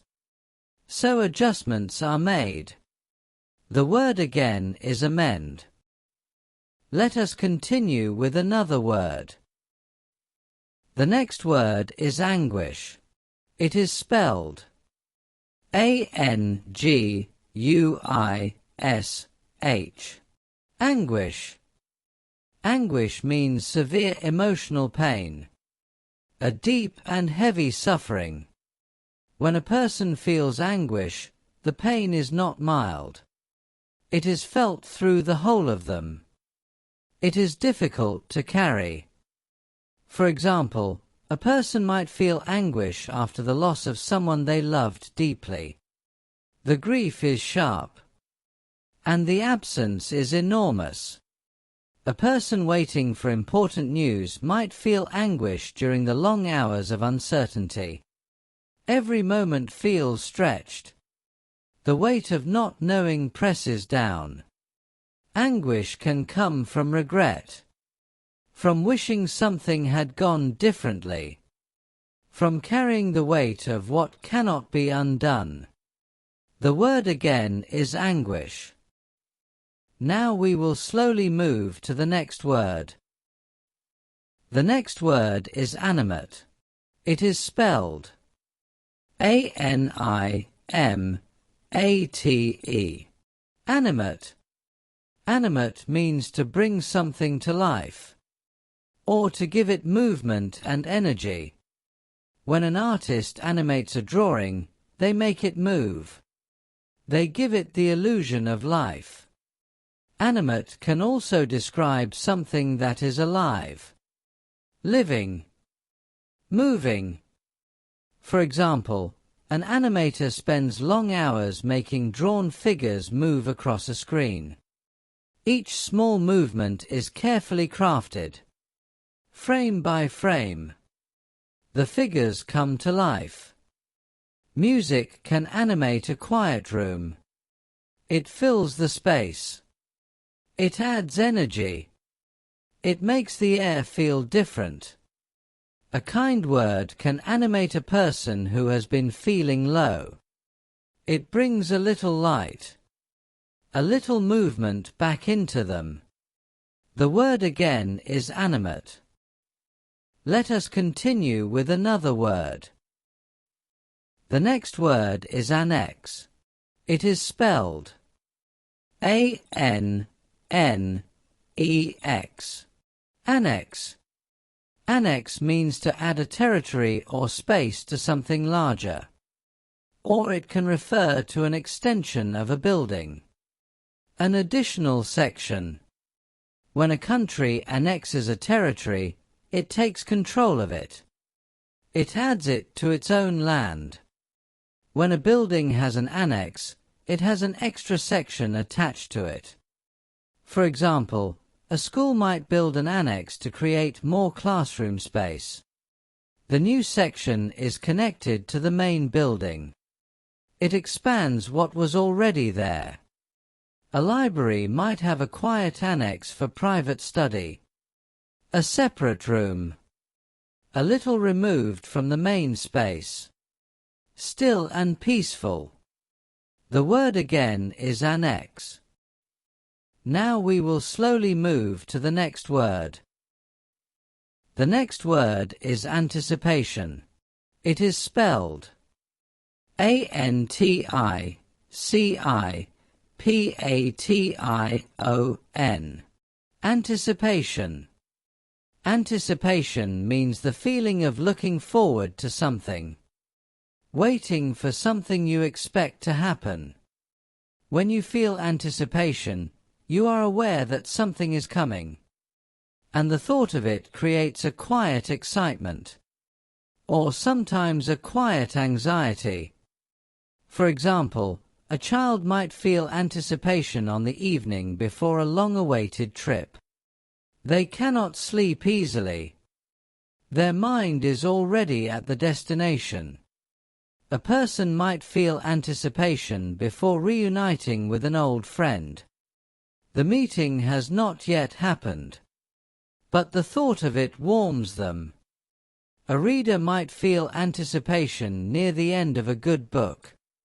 They are close to finding out what happens, and the not yet knowing is pleasurable. The word again is anticipation. We have reached the end of segment 12. In this segment we explored 8 more gentle words. Allure, alter, ambiguous, ambition, amend, anguish, animate, annex, and anticipation. Rest softly for a moment if you need to. When you are ready, we will continue. Segment 13. Welcome back. We are continuing our slow and quiet journey through English words that begin with the letter A. Each word will be spelled out. Each word will be explained. And each word will be used in a few calm and simple sentences. There is no rush. Let us continue. The next word is antique. It is spelled A-N-T-I-Q-U-E. Antique. Antique means something that is very old, and often valuable because of its age. An antique object was made a long time ago. It has survived the years, and it carries with it a sense of history, of time past. For example, an antique chair might have been made over 100 years ago. It was crafted by hand. It has stood in many rooms, held many people, and it is still here. An antique shop is filled with old objects, each one carrying its own quiet history. A person might inherit an antique clock from a grandparent. The clock ticks on, just as it did many decades ago. The word again is antique. Now we will slowly move to the next word. The next word is anxiety. It is spelled A-N-X-I-E-T-Y. Anxiety. Anxiety means a feeling of worry, unease, or nervousness about something uncertain. When a person experiences anxiety, their mind turns things over repeatedly. They imagine difficulties. They prepare for things that may not happen. The feeling can be mild, or it can be quite strong. For example, a person might feel anxiety before starting a new job. They do not yet know what to expect, and the unknown feels unsettling. A student might feel anxiety before a difficult exam. They want to do well, and the weight of that wanting creates tension. A person might experience anxiety during long periods of change, when life feels uncertain, and the ground beneath them does not feel steady. The word again is anxiety. Let us continue with another word. The next word is apology. It is spelled A-P-O-L-O-G-Y. Apology. An apology is an expression of regret, a way of saying that you are sorry for something. When a person offers an apology, they acknowledge that something went wrong, and they take responsibility for their part in it. A sincere apology is given with care. It is not rushed. It is not said simply to end a disagreement. It is meant. For example, a person might offer an apology for arriving late to an important meeting. They acknowledge the inconvenience. They express genuine regret. A friend might offer an apology for saying something careless. They realize the words caused hurt, and they want to make that right. A written apology can sometimes carry great weight. The words are chosen carefully, and the intention behind them is clear. The word again is apology. Now we will gently move to the next word. The next word is apparent.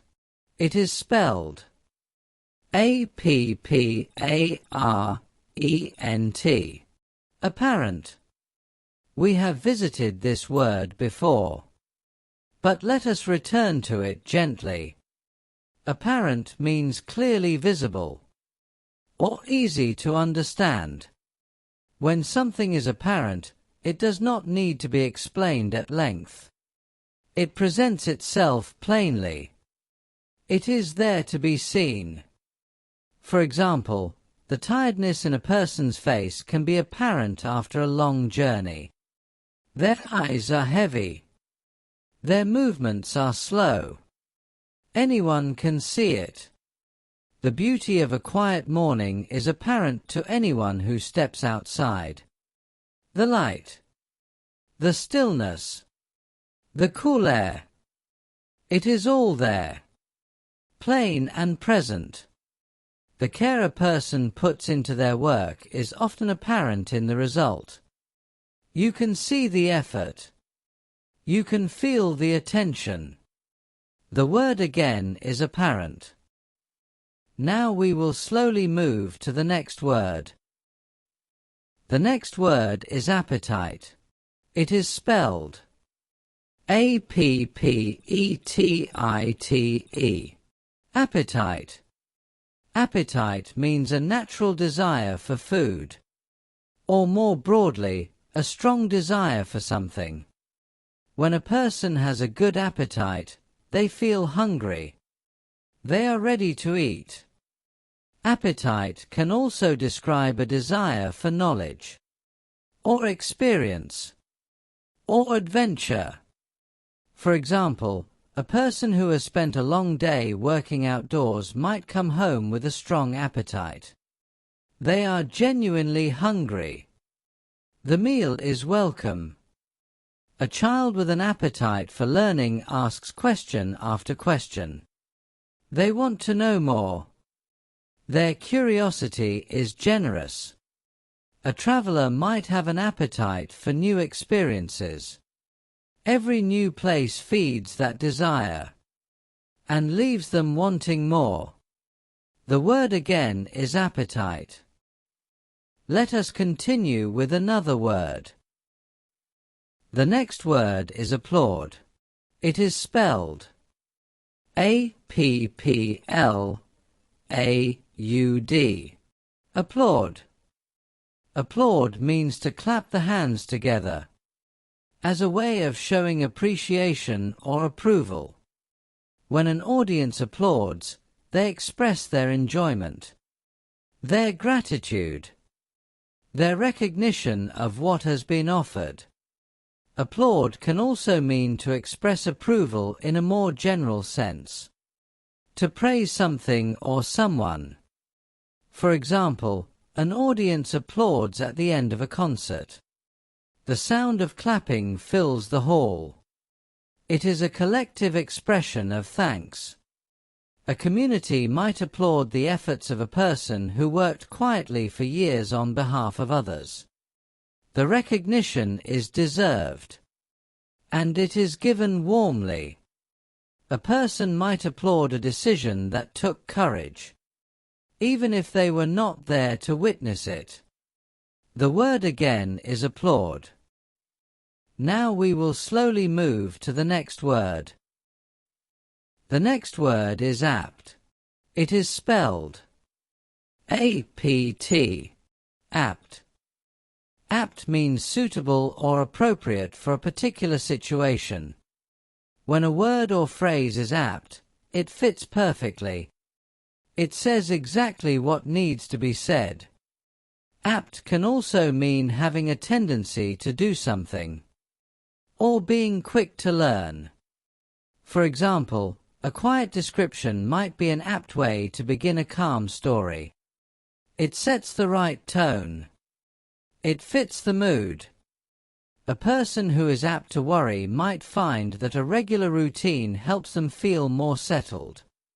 They know their tendencies, and they find gentle ways to work with them. An apt student learns quickly. They grasp new ideas with ease, and they retain what they are taught. The word again is apt. Let us continue with another word. The next word is ardent. It is spelled A-R-D-E-N-T.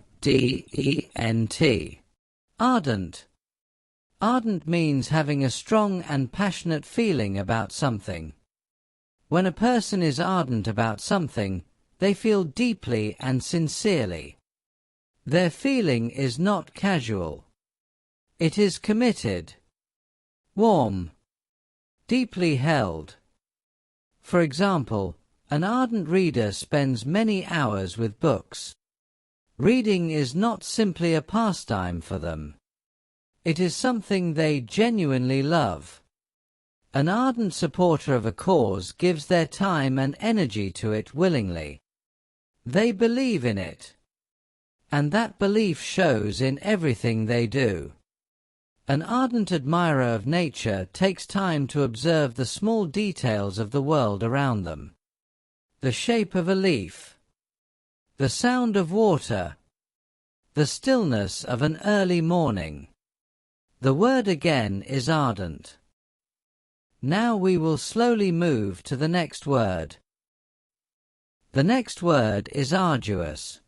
It is spelled A-R-D-U-O-U-S. Arduous. Arduous means requiring a great deal of effort, difficult and tiring. When a task is arduous, it demands much from the person doing it. It is not easy. It takes time and sustained effort.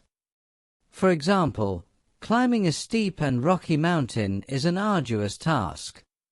Each step requires effort. The body grows tired, but the climber continues. Learning a new language can be arduous. There are many words to learn, many rules to understand, many mistakes to make and move past. Caring for someone through a long illness can be arduous. The days are long. The effort is constant. And the emotional weight is heavy. The word again is arduous. We have reached the end of segment 13. In this segment we explored 8 more gentle words.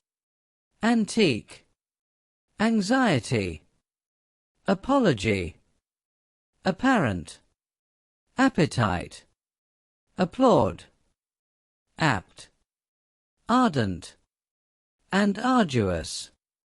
Rest quietly for a moment if you need to. When you are ready, we will continue. Segment 14. Welcome back. We are continuing our slow and quiet journey through English words that begin with the letter A. Each word will be spelled out. Each word will be explained. And each word will be used in a few calm and simple sentences. There is no rush. Let us continue. The next word is arid. It is spelled A-R-I-D.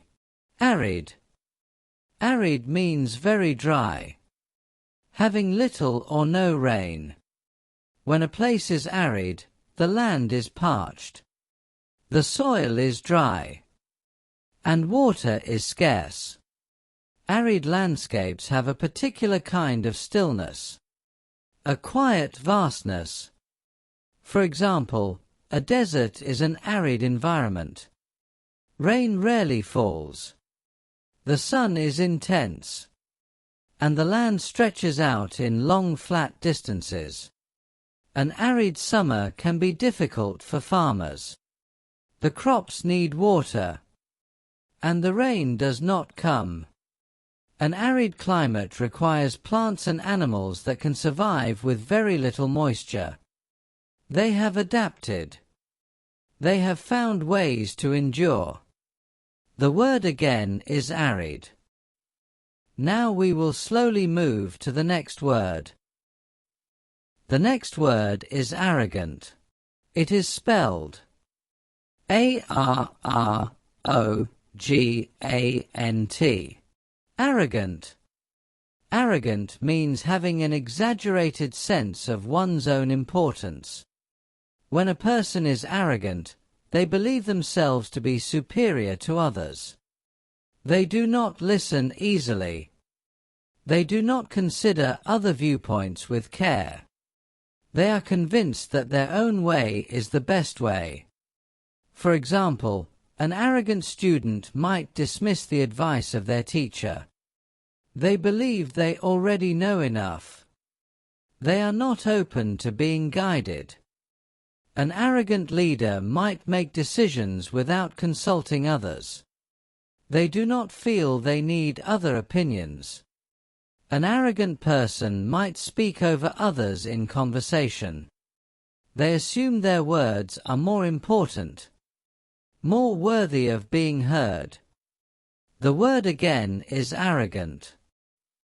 Let us continue with another word. The next word is ascend. It is spelled A-S-C-E-N-D. Ascend. Ascend means to go up, to move to a higher position. When something ascends, it rises. It climbs. It moves upward. For example, a hot air balloon ascends slowly into the morning sky. It lifts. It drifts. The ground grows smaller below it. A person ascends a staircase one step at a time. Each step carries them higher until they reach the top. A bird ascends on a current of warm air. It spreads its wings and rises without effort, simply letting the air carry it. The word again is ascend. Now we will gently move to the next word. The next word is aspire. It is spelled A-S-P-I-R-E. Aspire. Aspire means to have a strong desire to achieve something, to aim for something beyond where you currently are. When a person aspires to something, they hold it as a goal, a destination they are moving toward. For example, a young artist might aspire to have their work displayed in a gallery one day. The dream is there, and it gives direction to their daily practice. A student might aspire to become a scientist. They study carefully. They ask questions. They keep the future in mind. A person might aspire to live a quieter and more peaceful life.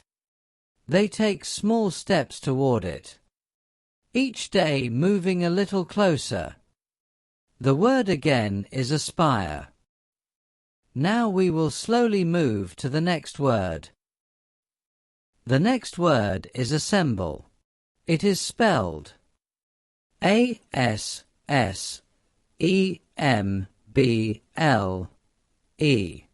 Assemble. Assemble means to gather together, or to put parts together to make something whole.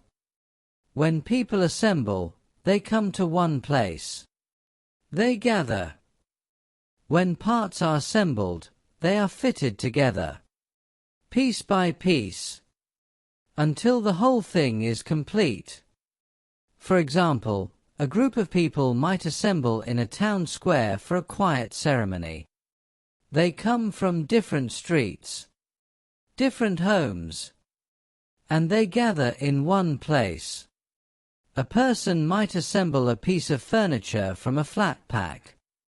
They lay out all the parts.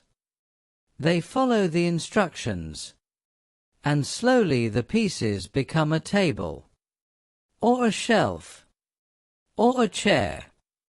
A chef assembles a meal from many separate ingredients. Each part is prepared, then brought together. The word again is assemble. Let us continue with another word. The next word is assess. It is spelled A-S-S-E-S-S. Assess. Assess means to evaluate something, to consider it carefully and form a judgment. When you assess a situation, you look at it closely. You gather what information you can, and you come to a considered understanding. For example, a doctor assesses a patient by asking questions, listening, and examining. They gather information before forming their view. A teacher assesses a student's progress over time. They look at how the student is developing, what they understand, and where they might need more support. A person might assess the weather before deciding whether to go for a walk. They look at the sky. They feel the air, and they decide. The word again is assess. Now we will slowly move to the next word. The next word is asset. It is spelled A-S-S-E-T. Asset. Asset means something valuable, something that is useful or beneficial. An asset can be a physical thing, like a building or a piece of equipment, or it can be a quality or skill that someone possesses. For example, a company's most valuable asset might be the knowledge and dedication of its employees. The people are what make the organization strong. A person's calm and steady nature can be a great asset in difficult situations. Their steadiness helps others. It brings a sense of order when things feel uncertain. Patience is an asset in many areas of life. It allows a person to wait without suffering, and to work without rushing. The word again is asset. Let us continue with another word. The next word is associate. It is spelled A-S-S-O-C-I-A-T-E.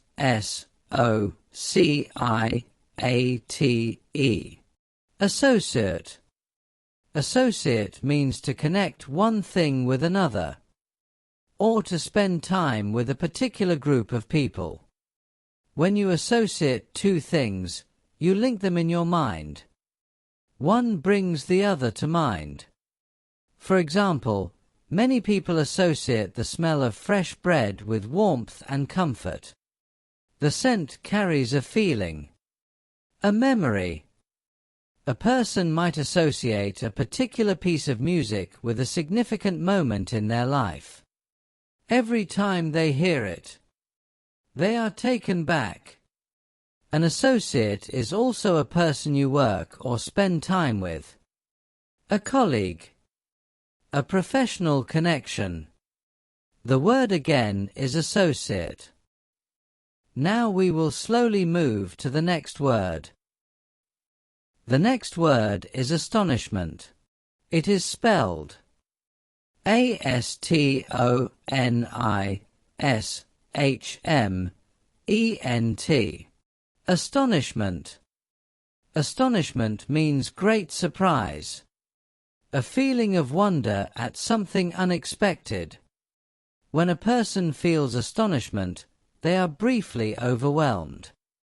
What they have encountered was not anticipated, and its arrival leaves them momentarily still.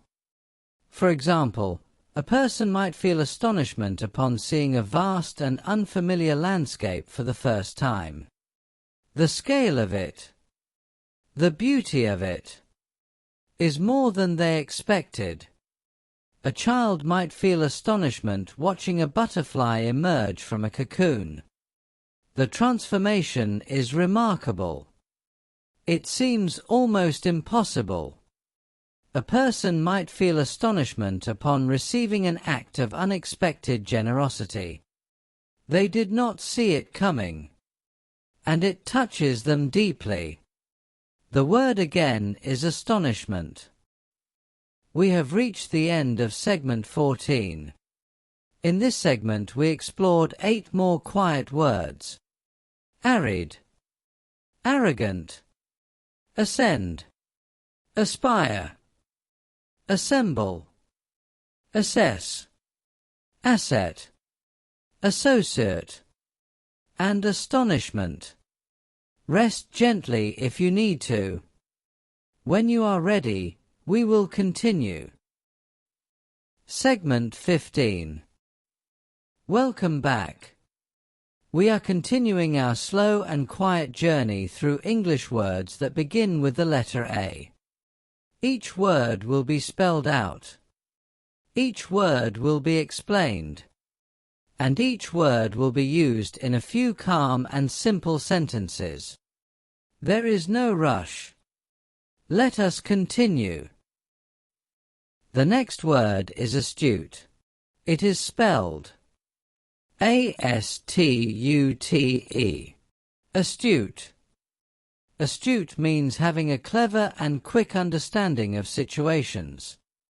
When a person is astute, they notice things others might miss. They read situations well. They understand what is happening beneath the surface. For example, an astute businessperson notices small changes in the market before others do. They pay close attention. They pick up on details. And they act accordingly. An astute observer of people can often tell how someone is feeling, simply by watching, by listening, by noticing small things. An astute student understands not just what they are being taught, but why it matters. They see the bigger picture. The word again is astute. Now we will slowly move to the next word. The next word is atone. It is spelled A-T-O-N-E. Atone. Atone means to make amends for something wrong that was done, to try to repair the harm caused by a past action. When a person atones, they acknowledge what they did, and they take steps to make things right. For example, a person who caused hurt to a friend might atone by offering a sincere apology, and by changing their behavior going forward. A person might atone for a past mistake by dedicating time and effort to helping others. The action does not erase what happened, but it is a sincere attempt to do better. Atoning is often a quiet and private process.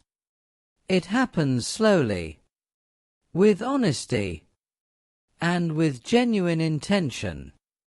The word again is atone. Let us continue with another word.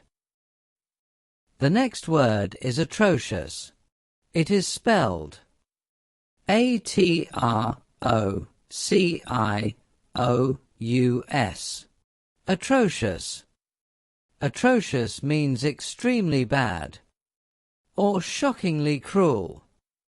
When something is described as atrocious, it is considered deeply unacceptable, either in quality or in the harm it caused. For example, atrocious weather might make travel very difficult. The rain is heavy. The wind is strong. Conditions are far from pleasant. An atrocious act of cruelty is one that causes great suffering and is met with widespread condemnation. Atrocious behavior in a public place might disturb everyone around. It is far outside what is considered acceptable. The word again is atrocious. Now we will gently move to the next word. The next word is attribute. It is spelled A-T-T-R-I-B-U-T-E. Attribute. Attribute means a quality or characteristic belonging to someone or something, or to regard something as being caused by a particular source. When you attribute a quality to a person, you say that they possess it. When you attribute a result to a cause, you say that the cause produced it. For example, patience is often considered a valuable attribute. A person who has it is able to wait, to persist, without frustration. A student might attribute their success to long hours of careful study. They believe the effort is what produced the result. A beautiful garden might be attributed to years of dedicated care. The person who tended it is responsible for what it became. The word again is attribute. Now we will slowly move to the next word. The next word is audible. It is spelled A-U-D-I-B-L-E. Audible. Audible means loud enough to be heard. When a sound is audible, it can be detected by the ear. It has reached the threshold of hearing. When a sound is not audible, it is too quiet, too distant, or simply beyond the range of what the ear can detect. For example, a soft whisper might barely be audible in a quiet room. The words are there, but only just. The listener must pay close attention. A distant train might be audible on a still night. The sound carries through the darkness. Faint but present. The breathing of a sleeping person is sometimes barely audible. It is so quiet, so gentle, that you must be very close to hear it. The word again is audible. Let us continue with another word. The next word is austere. It is spelled A-U-S-T-E-R-E. Austere. Austere means severe or strict in manner, or very plain and simple without comfort or decoration. When a place is austere, it has very little in it. Nothing unnecessary. Nothing decorative. Just what is needed and nothing more. For example, an austere room might have bare walls, a single chair, a small table, and nothing else. Everything that is not essential has been removed. An austere lifestyle involves living simply, without luxury, without excess, just the basics. A person with an austere manner is serious and formal. They do not smile easily. They speak with economy. Only what needs to be said is said. The word again is austere. Now we will slowly move to the next word. The next word is avid. It is spelled A-V-I-D. Avid. Avid means having a keen interest in something, or doing something enthusiastically and regularly. When a person is avid about something, they pursue it eagerly. They are genuinely engaged. They return to it often. For example, an avid reader spends a great deal of time with books. Reading is not an occasional activity for them. It is a regular and deeply enjoyed part of their life. An avid walker might spend every weekend on a quiet trail. They look forward to it. They prepare for it. And they return from it feeling restored. An avid gardener tends their plants with consistent care. They notice every small change, every new bud, every sign of growth. The word again is avid. Let us continue with another word. The next word is awry. It is spelled A-W-R-Y. Awry. Awry means away from the intended direction, or not going as planned. When something goes awry, it does not turn out as expected. Something has shifted. Something has gone off course. For example, a carefully planned picnic might go awry when unexpected rain arrives. The plan was made, but things did not unfold as hoped. A project at work might go awry when key information turns out to be incorrect. The foundation was not solid, and the whole plan must be reconsidered. A person's attempt to give directions might go awry if they confuse two streets. The listener follows the directions and ends up somewhere quite different from where they intended to be. The word again is awry. Now we will slowly move to the next word.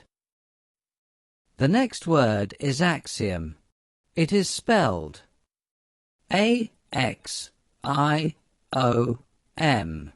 Axiom. An axiom is a statement that is accepted as true, without needing to be proved. It is a foundational principle, something considered so obviously true that it requires no further argument. For example, in mathematics there are axioms that form the foundation of all further reasoning. They are accepted as starting points, from which everything else is built. A common axiom in everyday life might be that honesty is better than deception. Most people accept this as true, without requiring it to be proven. An axiom in science might state that every action has an equal and opposite reaction.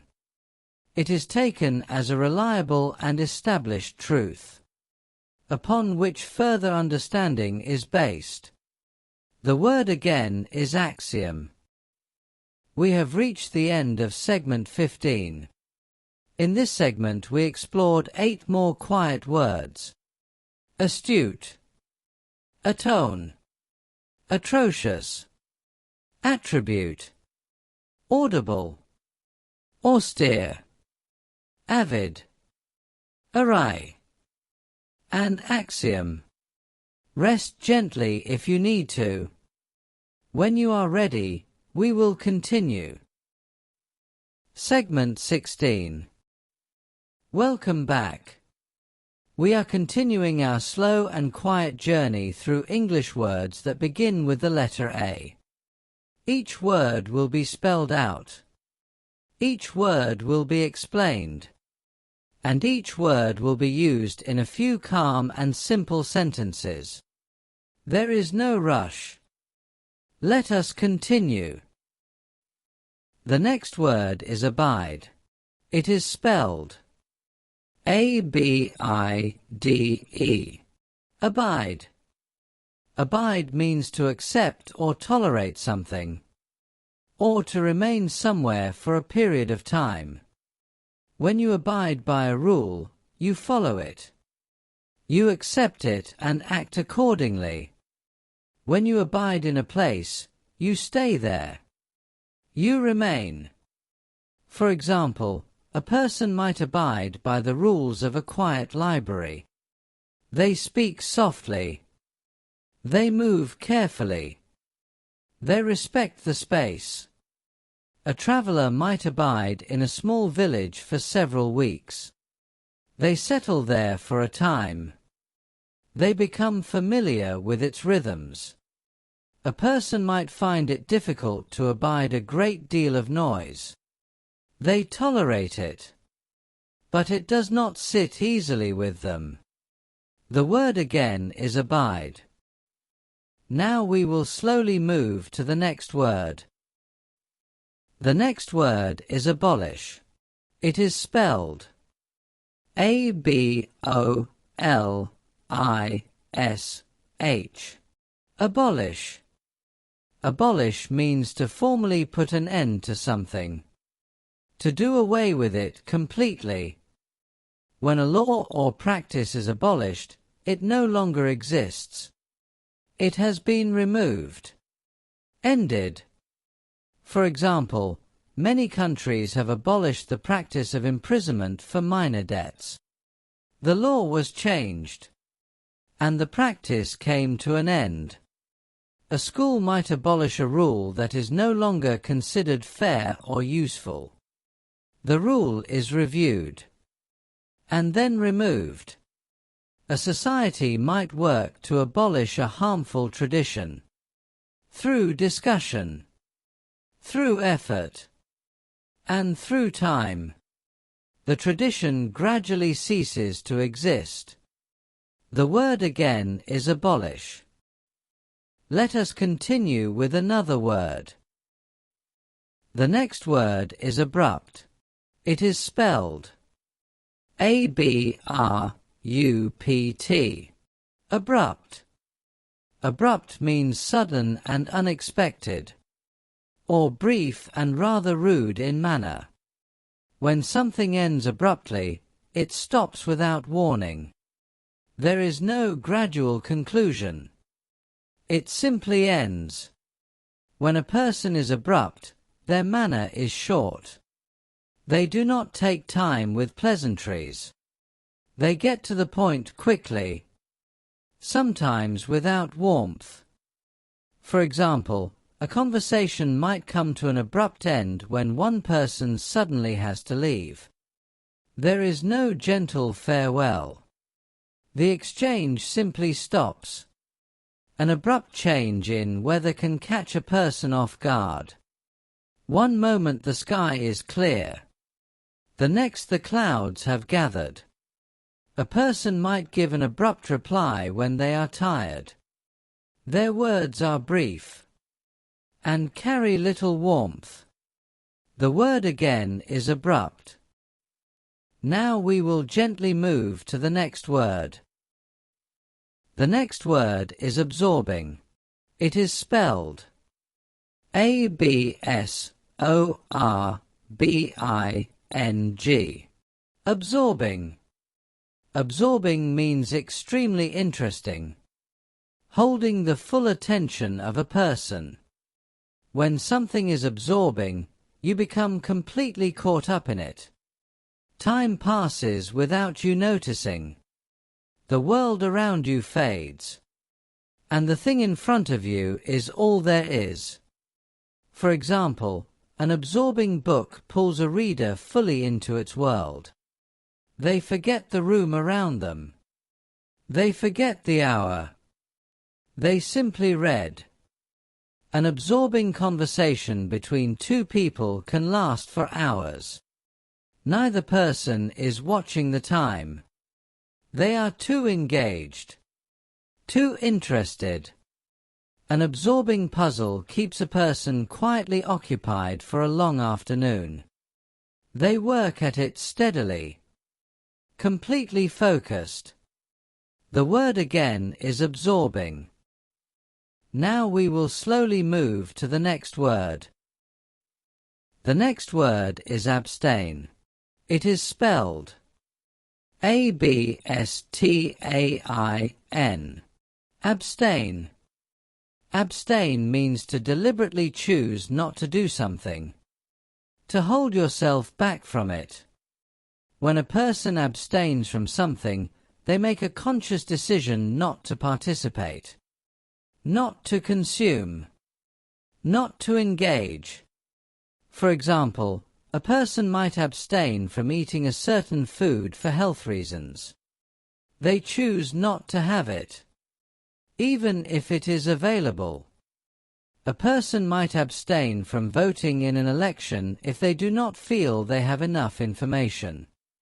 They choose not to participate, rather than vote without confidence.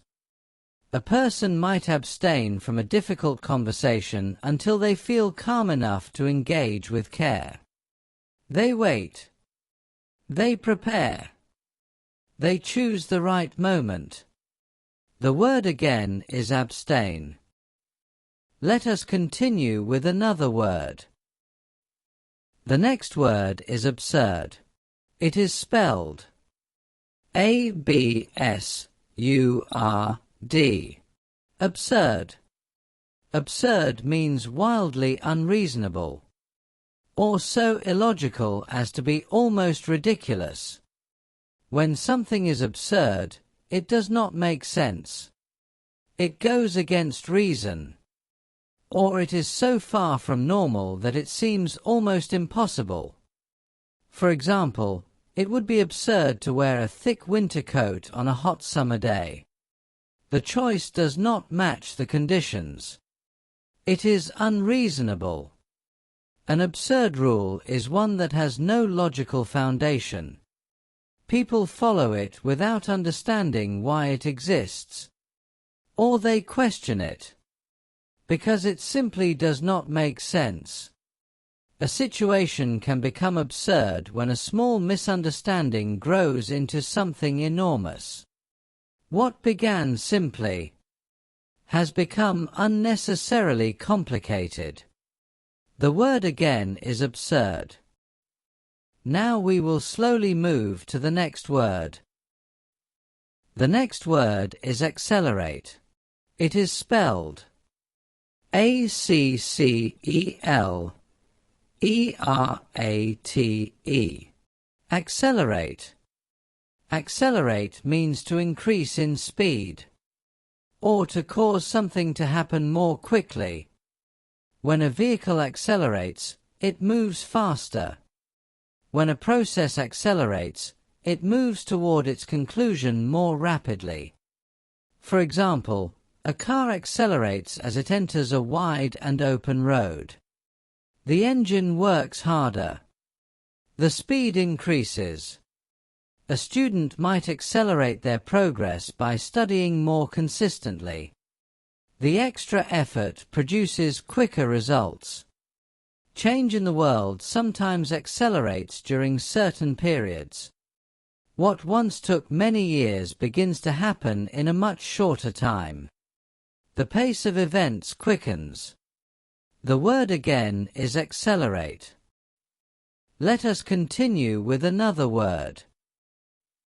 The next word is acclaim. It is spelled A-C-C-L-A-I-M. Acclaim. Acclaim means enthusiastic public praise or approval expressed widely. When a person receives acclaim, their work is recognized and celebrated. People speak well of them. Their efforts are acknowledged. For example, a novelist might receive great acclaim for a book that moves its readers deeply. Critics write about it. People recommend it to others.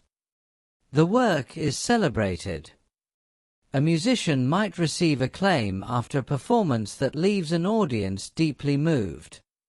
The applause is long. The praise is genuine. A scientist might receive acclaim for a discovery that helps many people. The world takes notice, and the contribution is honored. The word again is acclaim. We have reached the end of segment 16. In this segment we explored 8 more gentle words. Abide, abolish, abrupt, absorbing, abstain, absurd, accelerate, and acclaim. Rest quietly for a moment if you need to. When you are ready, we will continue. Segment 17. Welcome back. We are continuing our slow and quiet journey through English words that begin with the letter A. Each word will be spelled out. Each word will be explained. And each word will be used in a few calm and simple sentences. There is no rush. Let us continue. The next word is accommodate. It is spelled A-C-C-O-M-M-O-D-A-T-E.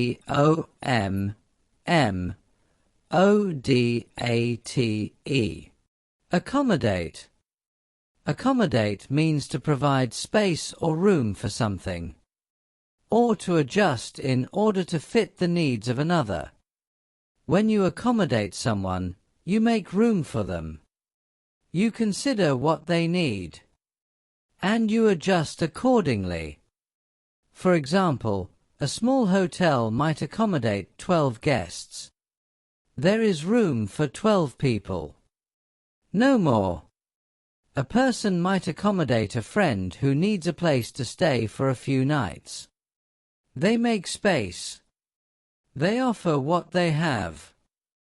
A schedule might be adjusted to accommodate a new arrangement. Something is moved. Something is shifted, so that everything fits. The word again is accommodate. Now we will slowly move to the next word. The next word is accountable. It is spelled A-C-C-O-U-N-T-A-B-L-E.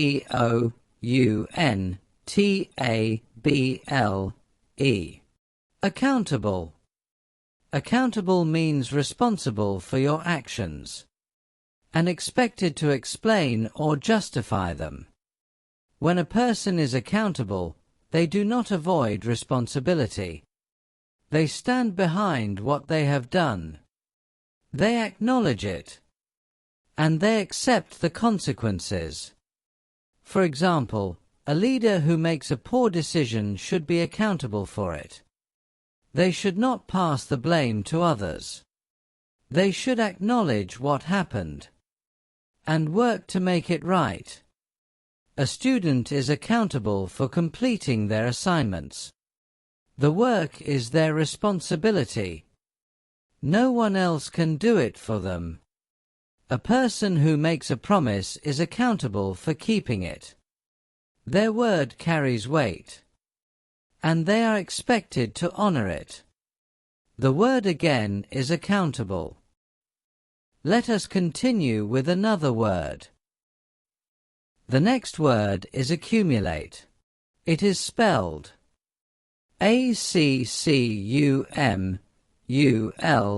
accumulate. Accumulate. Accumulate means to gather or collect something over time. When things accumulate, they build up slowly. Each addition is small, but together they become something larger. For example, snow accumulates on the ground during a long and quiet snowfall. Each flake is tiny, but hour by hour the layer grows. A person might accumulate a large collection of books over many years. One here, one there, until the shelves are full. Dust accumulates in corners that are rarely cleaned. It settles quietly, and over time it becomes visible. The word again is accumulate. Now we will gently move to the next word. The next word is accustomed. It is spelled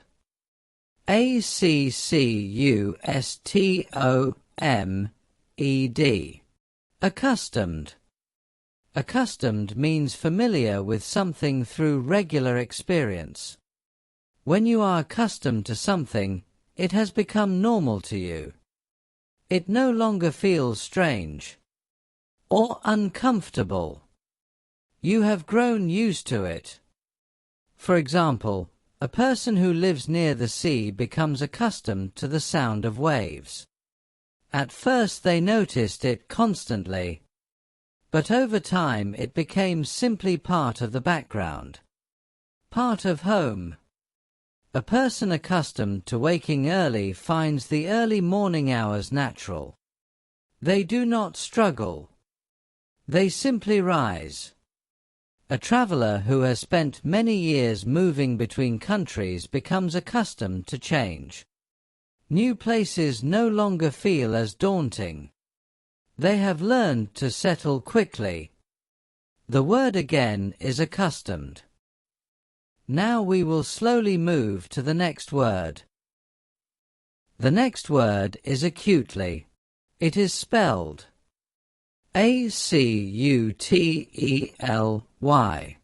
acutely. Acutely. Acutely means in a very strong or intense way.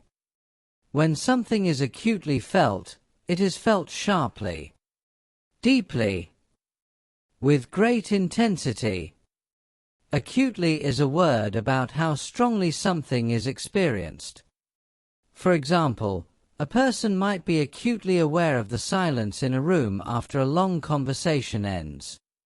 The quiet is very present, almost tangible. A person might feel acutely embarrassed after saying something they immediately regret. The feeling is sharp and immediate. A traveler far from home might feel acutely homesick on certain quiet evenings. The feeling is vivid, and it cannot easily be set aside. The word again is acutely. Let us continue with another word.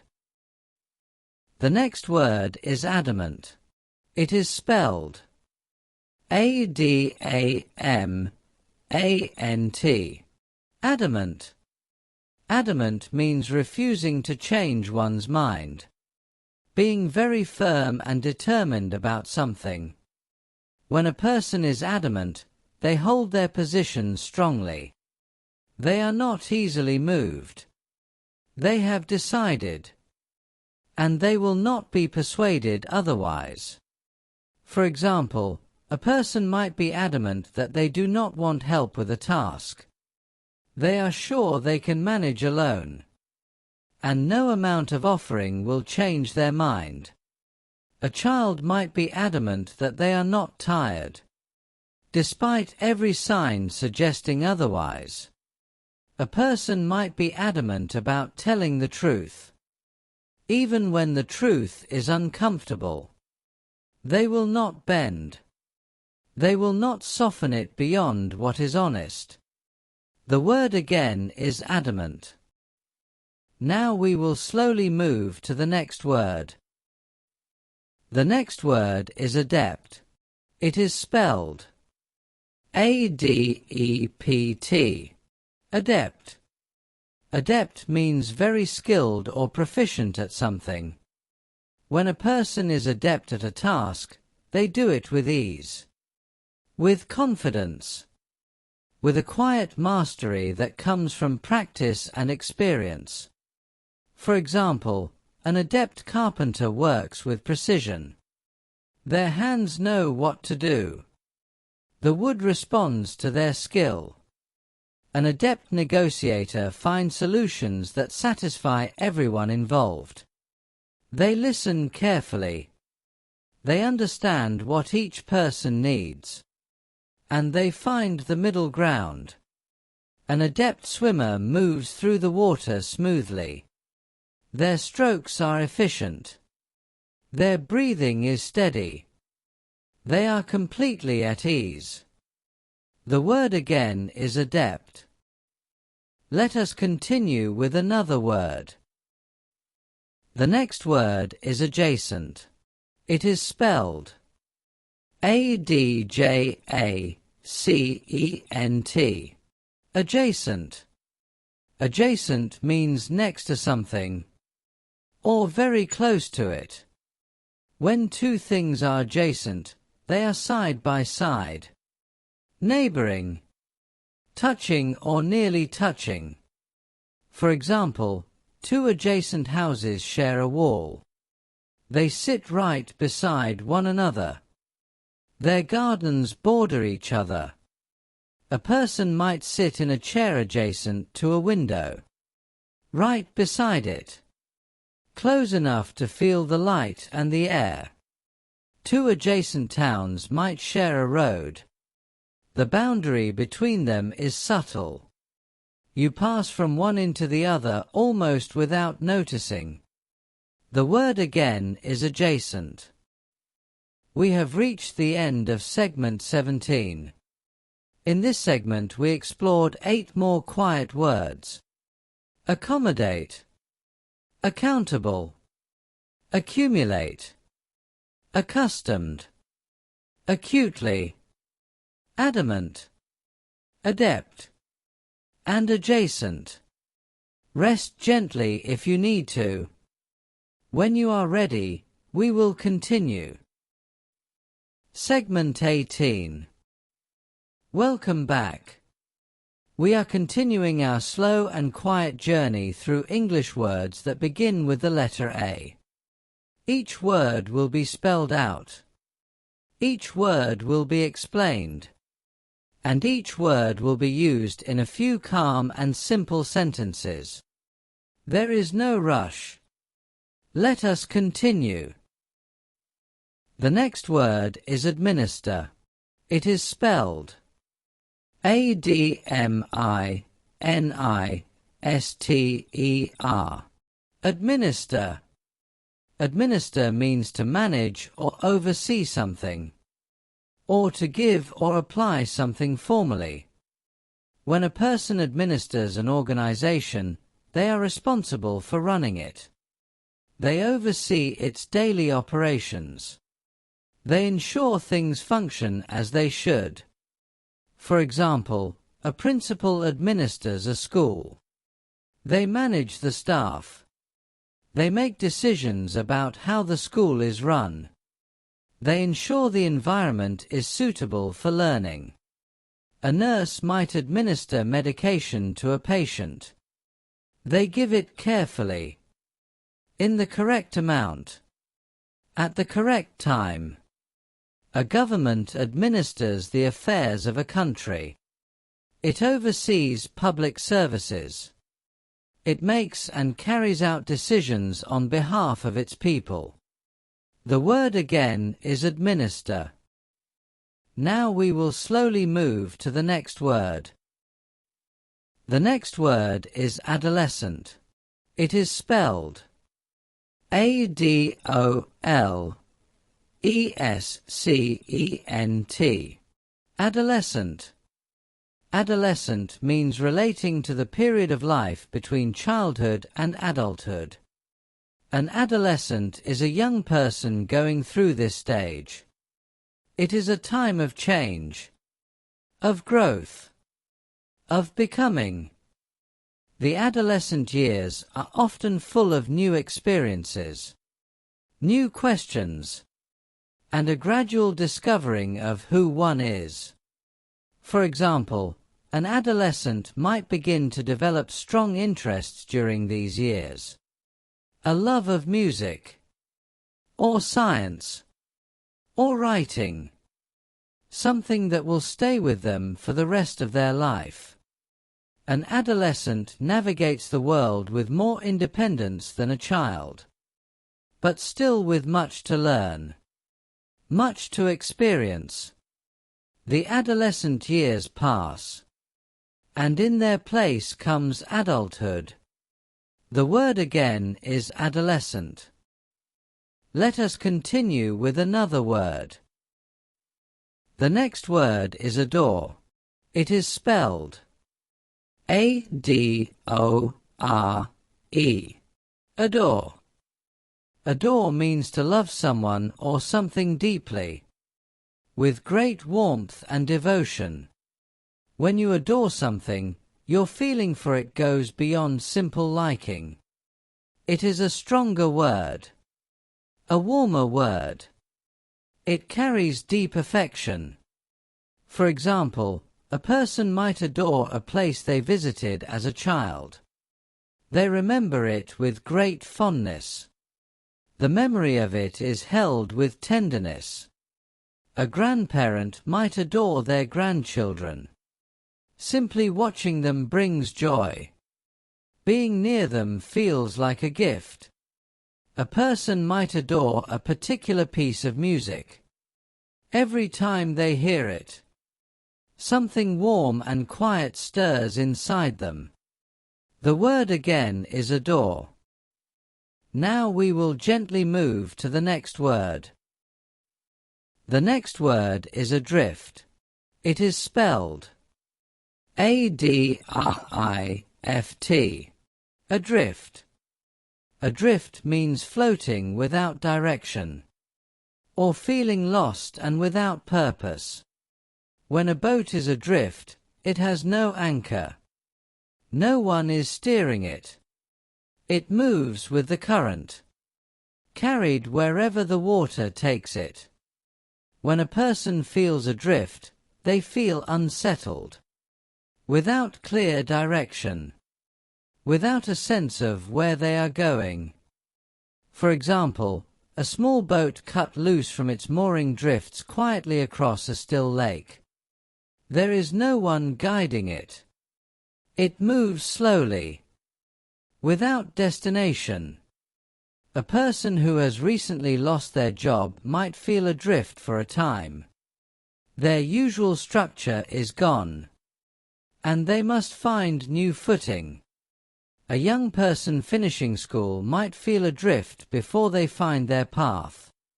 The world is open, but the direction is not yet clear. The word again is adrift. Now we will slowly move to the next word. The next word is advance. It is spelled ADVANCE. Advance. We have visited this word before, but let us return to it gently. Advance means to move forward, to make progress, or to push something ahead in time or position. Every small step forward is an advance. Every bit of progress counts. Every movement in the right direction is meaningful.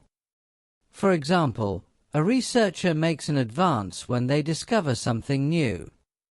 The knowledge moves forward. The understanding deepens. A person makes an advance in their language learning every time they use a new word correctly. Each correct use is a small step, and the steps add up. A chess player advances their pieces carefully. Each move considered. Each step in the direction of their goal. The word again is advance. Let us continue with another word. The next word is adversity. It is spelled adversity. Adversity. Adversity means difficult or challenging circumstances. When a person faces adversity, they are dealing with hardship. Something is making their life difficult. Something is testing their strength, their patience, their resolve. For example, a family facing financial difficulty is experiencing adversity. The circumstances are hard, and managing them requires courage and care. A person recovering from a serious illness faces adversity. The road back to health is long, and not without struggle. A community struck by a natural disaster faces great adversity. But communities often find great strength in such moments. They come together. They support one another. They endure. The word again is adversity. Now we will slowly move to the next word. The next word is advocate.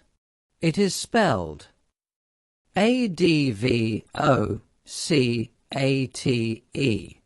Advocate. Advocate means to publicly support or recommend something, or a person who does this. When you advocate for something, you speak in favor of it. You argue for it. You work to promote it. For example, a doctor might advocate for better nutrition in schools. They believe strongly in its importance, and they speak about it whenever they can. A lawyer acts as an advocate for their client. They speak on their behalf. They present their case. They work to protect their interests. A person might advocate for more green spaces in a city. They believe nature is important, and they say so. They encourage others to see it too. The word again is advocate. Let us continue with another word. The next word is aesthetic. It is spelled aesthetic. Aesthetic. Aesthetic means relating to beauty, or the appreciation of beauty. When something has aesthetic appeal, it is pleasing to look at. It has a quality that draws the eye, that stirs a gentle sense of appreciation. For example, a person with a refined aesthetic sense notices beauty in small things. The curve of a door frame. The color of a wall. The way light falls across a wooden floor. A building designed with careful aesthetic attention is pleasant to be near. Its proportions feel right. Its materials feel considered. A garden arranged with aesthetic care is a quiet pleasure to walk through. The colors work together. The shapes complement one another. The word again is aesthetic. We have reached the end of segment 18. In this segment we explored 8 more gentle words. Administer. Adolescent. adore, adrift, advance, adversity, advocate, and aesthetic. We are making our way steadily and quietly through the letter A. Rest softly if you need to. When you are ready, we will continue.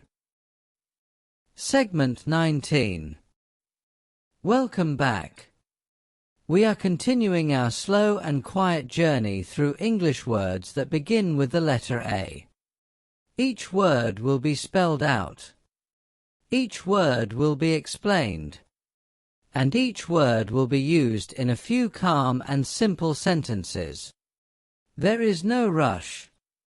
Let us continue. The next word is affirmation. It is spelled A-F-F-I-R-M-A-T-I-O-N.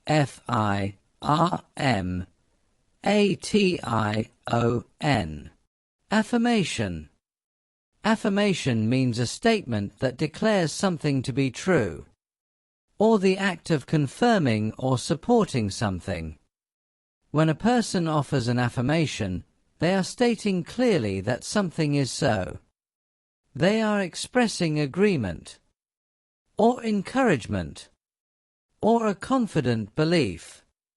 For example, a teacher might offer an affirmation to a student who has worked hard.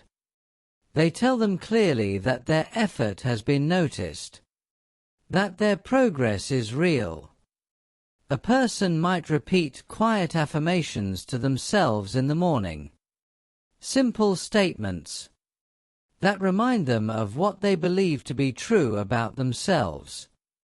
A nod of the head can be a silent affirmation, a gesture that says yes. I agree.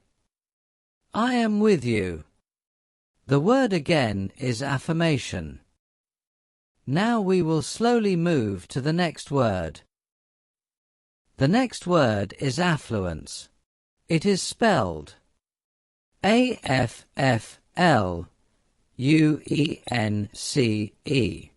Affluence. Affluence means the state of having a great deal of money or material wealth. When a person or community has affluence, their financial needs are more than met. They have comfort.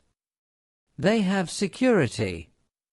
They have more than what is strictly necessary. For example, a neighborhood of affluence is one where the homes are large, the gardens are well kept, and the general atmosphere suggests ease and plenty. Affluence allows a person to make choices that those with fewer resources cannot. They can travel. They can invest. They can give generously. Affluence does not always bring happiness, but it does bring a freedom from certain kinds of worry. The word again is affluence. Let us continue with another word. The next word is aftermath. It is spelled A-F-T-E-R-M-A-T-H. Aftermath. Aftermath means the period that follows a difficult or significant event. The time after something has happened. When we speak of the aftermath of something, we are talking about what comes next. What remains? What must be dealt with?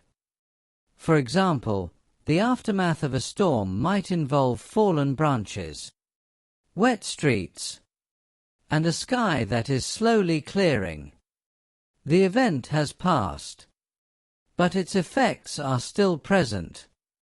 The aftermath of a long illness is often a slow recovery. The worst is over, but the body must still regain its strength. The aftermath of a great change in life requires adjustment. New routines must be found. New ways of moving through the days. The word again is aftermath. Now we will gently move to the next word. The next word is aggregate. It is spelled aggregate. Aggregate. Aggregate means a whole formed by combining several elements, or to collect things together into a mass. When things are aggregated, they are gathered, combined, considered as one total. For example, the aggregate score of a series of games is the total of all the individual scores added together. Each game contributes, and the sum of all of them is the aggregate. Data from many sources might be aggregated to form a clearer picture. Each piece alone tells a small story, but together they reveal something larger. A riverbed is made of an aggregate of stones and sediment.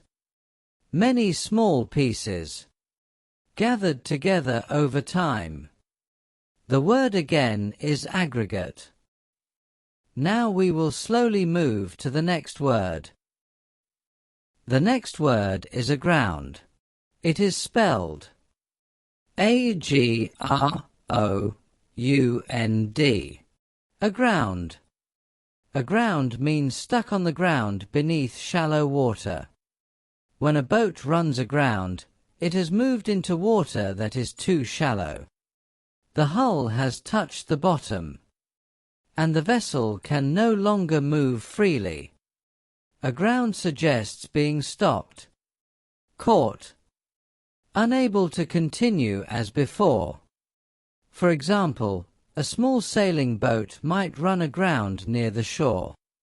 The water grew shallow, and the boat could go no further. The crew must wait for the tide to rise, or find another way to free the vessel. A large ship running aground in a narrow channel can cause great difficulty. Its size makes it hard to move, and others must wait until it is freed. The word again is aground. Let us continue with another word. The next word is ale. It is spelled A-I-L. Ale. Ale means to be unwell, or to cause trouble or suffering to someone. When a person ails, they are not in good health. Something is wrong. Something is making them feel weak or uncomfortable. For example, an elderly neighbor might be ailing through the winter months. The cold does not suit them, and their energy is low. A person might ask a friend what ails them when they notice something is not right. When the usual brightness is absent. An ailing plant might have yellowing leaves or drooping stems, signs that something is not quite right, that it needs more water, or more light, or different soil. The word again is ale. Now we will slowly move to the next word. The next word is airborne. It is spelled A-I-R-B-O-R-N-E. Airborne. Airborne means carried through the air, or in the process of flying. When something is airborne, it has left the ground. It is moving through the air. It is no longer in contact with the earth. For example, dust particles can become airborne when a room is disturbed. They rise. They drift. They float in the light. A plane becomes airborne as it lifts from the runway. The wheels leave the ground, and the aircraft enters the sky. Pollen becomes airborne in spring. It is carried on the breeze. From flower to flower. From field to field. The word again is airborne. Let us continue with another word. The next word is aloof. It is spelled A-L-O-O-F. A-L-O-O-F. Aloof. Aloof means distant and not very friendly, or deliberately keeping apart from others. When a person is aloof, they do not engage warmly. They keep a certain distance. They do not invite closeness. For example, a new colleague who seems aloof might simply be shy. They hold back. They observe. They take time before they open up. A cat is often described as aloof. It moves on its own terms. It comes and goes as it pleases. And it does not always welcome attention. A person might appear aloof at a social gathering simply because they feel uncomfortable. They stand a little apart. They speak when spoken to. But they do not seek out connection. The word again is aloof. Now we will slowly move to the next word. The next word is altruistic. It is spelled A-L-T-R-U-I-S-T-I-C.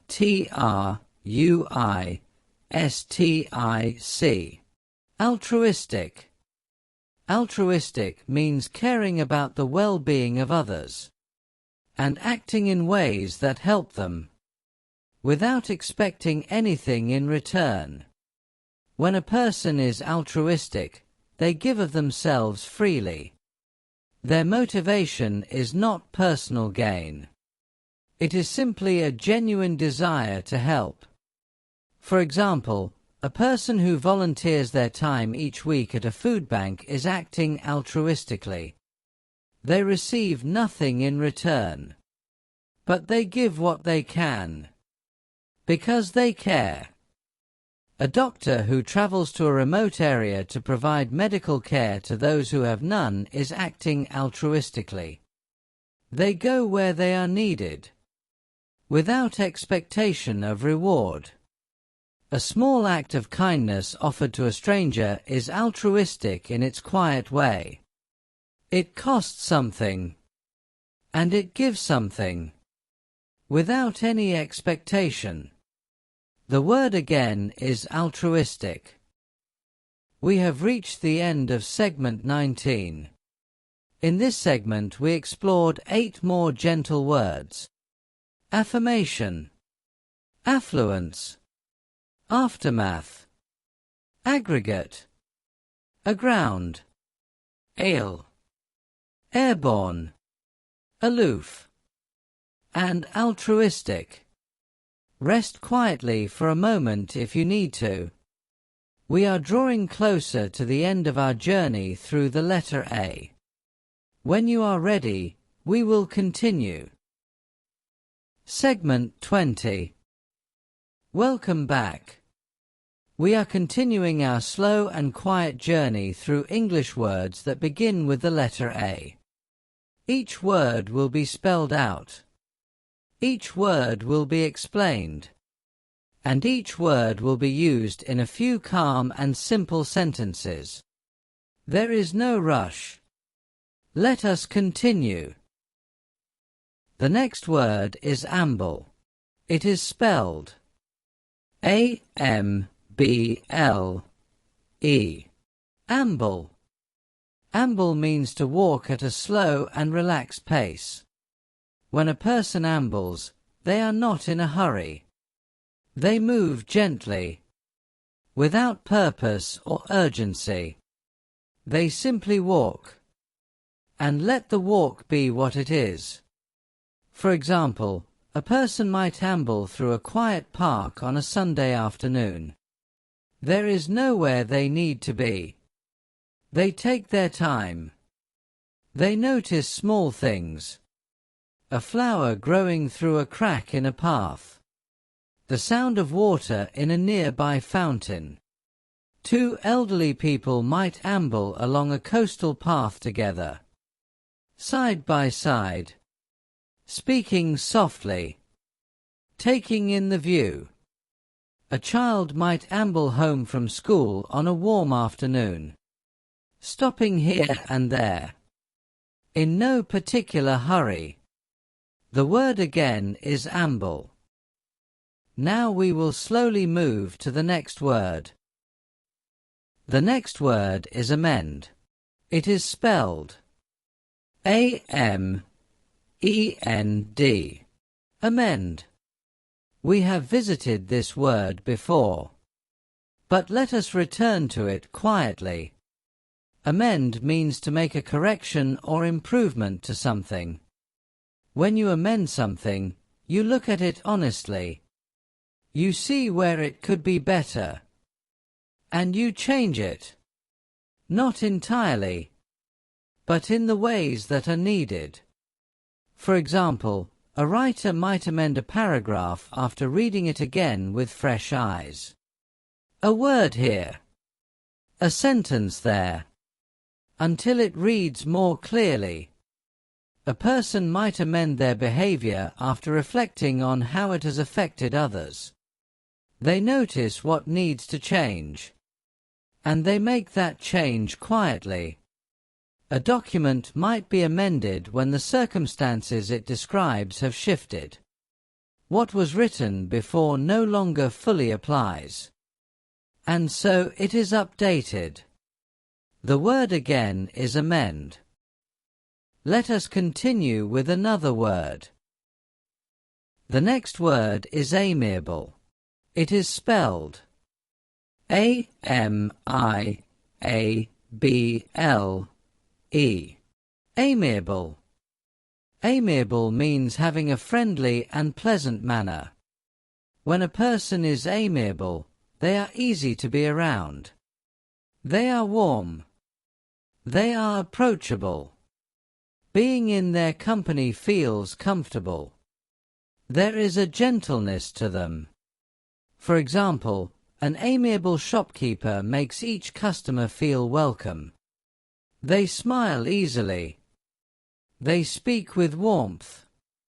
They make the simple act of shopping feel pleasant. An amiable traveling companion makes a long journey enjoyable. They are good-natured. They are patient. They find something pleasant to say about most things. An amiable neighbor is one you are glad to have nearby. They are kind without being intrusive. Friendly without being overwhelming. The word again is amiable. Now we will gently move to the next word. The next word is amplify. It is spelled A-M-P-L-I-F-Y. Amplify. Amplify means to make something louder, or to make something greater in effect or importance. When a sound is amplified, it is increased in volume. When an idea is amplified, it is given more weight, more reach, more presence. For example, a microphone amplifies a speaker's voice. It takes a quiet sound and makes it large enough to fill a room. A good teacher amplifies the importance of a lesson. They help students understand why it matters. They give it weight. Sharing a story with many people amplifies its message.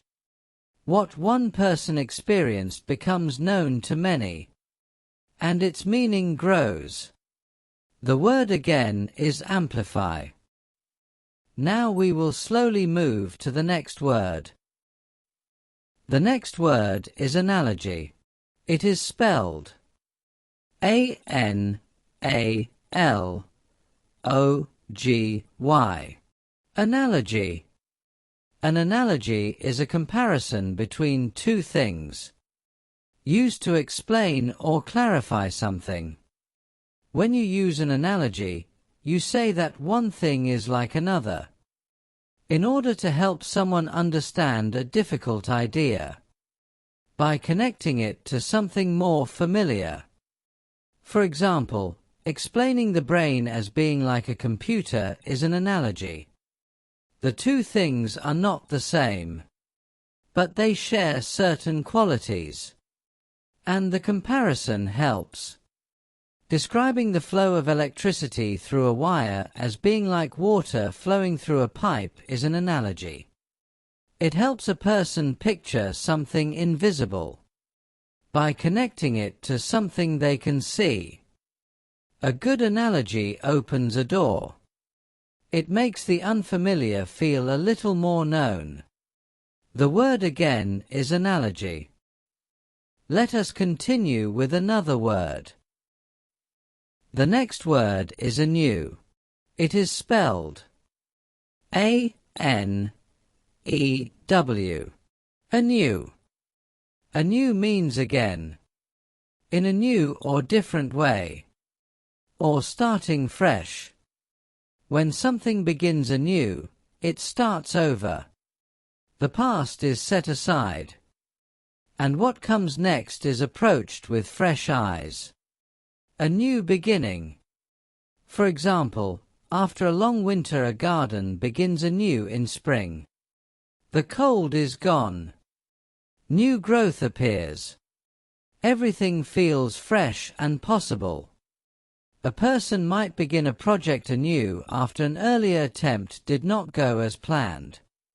They start again, with what they have learned, and with renewed intention. Each morning a person wakes to begin the day anew. Yesterday is done, and a fresh collection of hours lies ahead. The word again is anew. Now we will slowly move to the next word.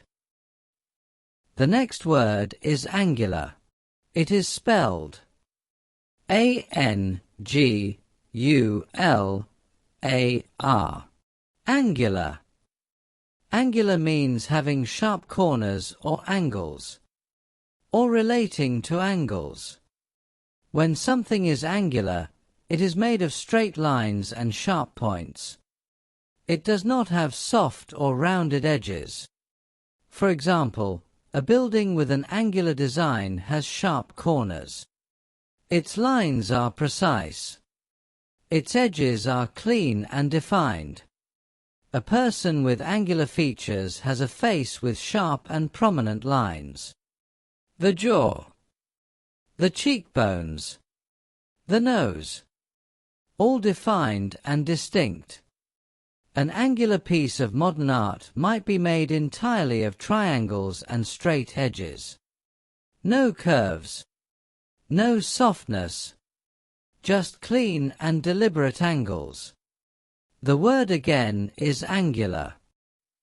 Let us continue with another word.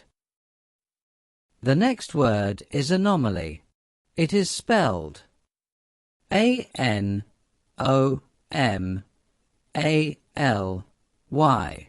Anomaly.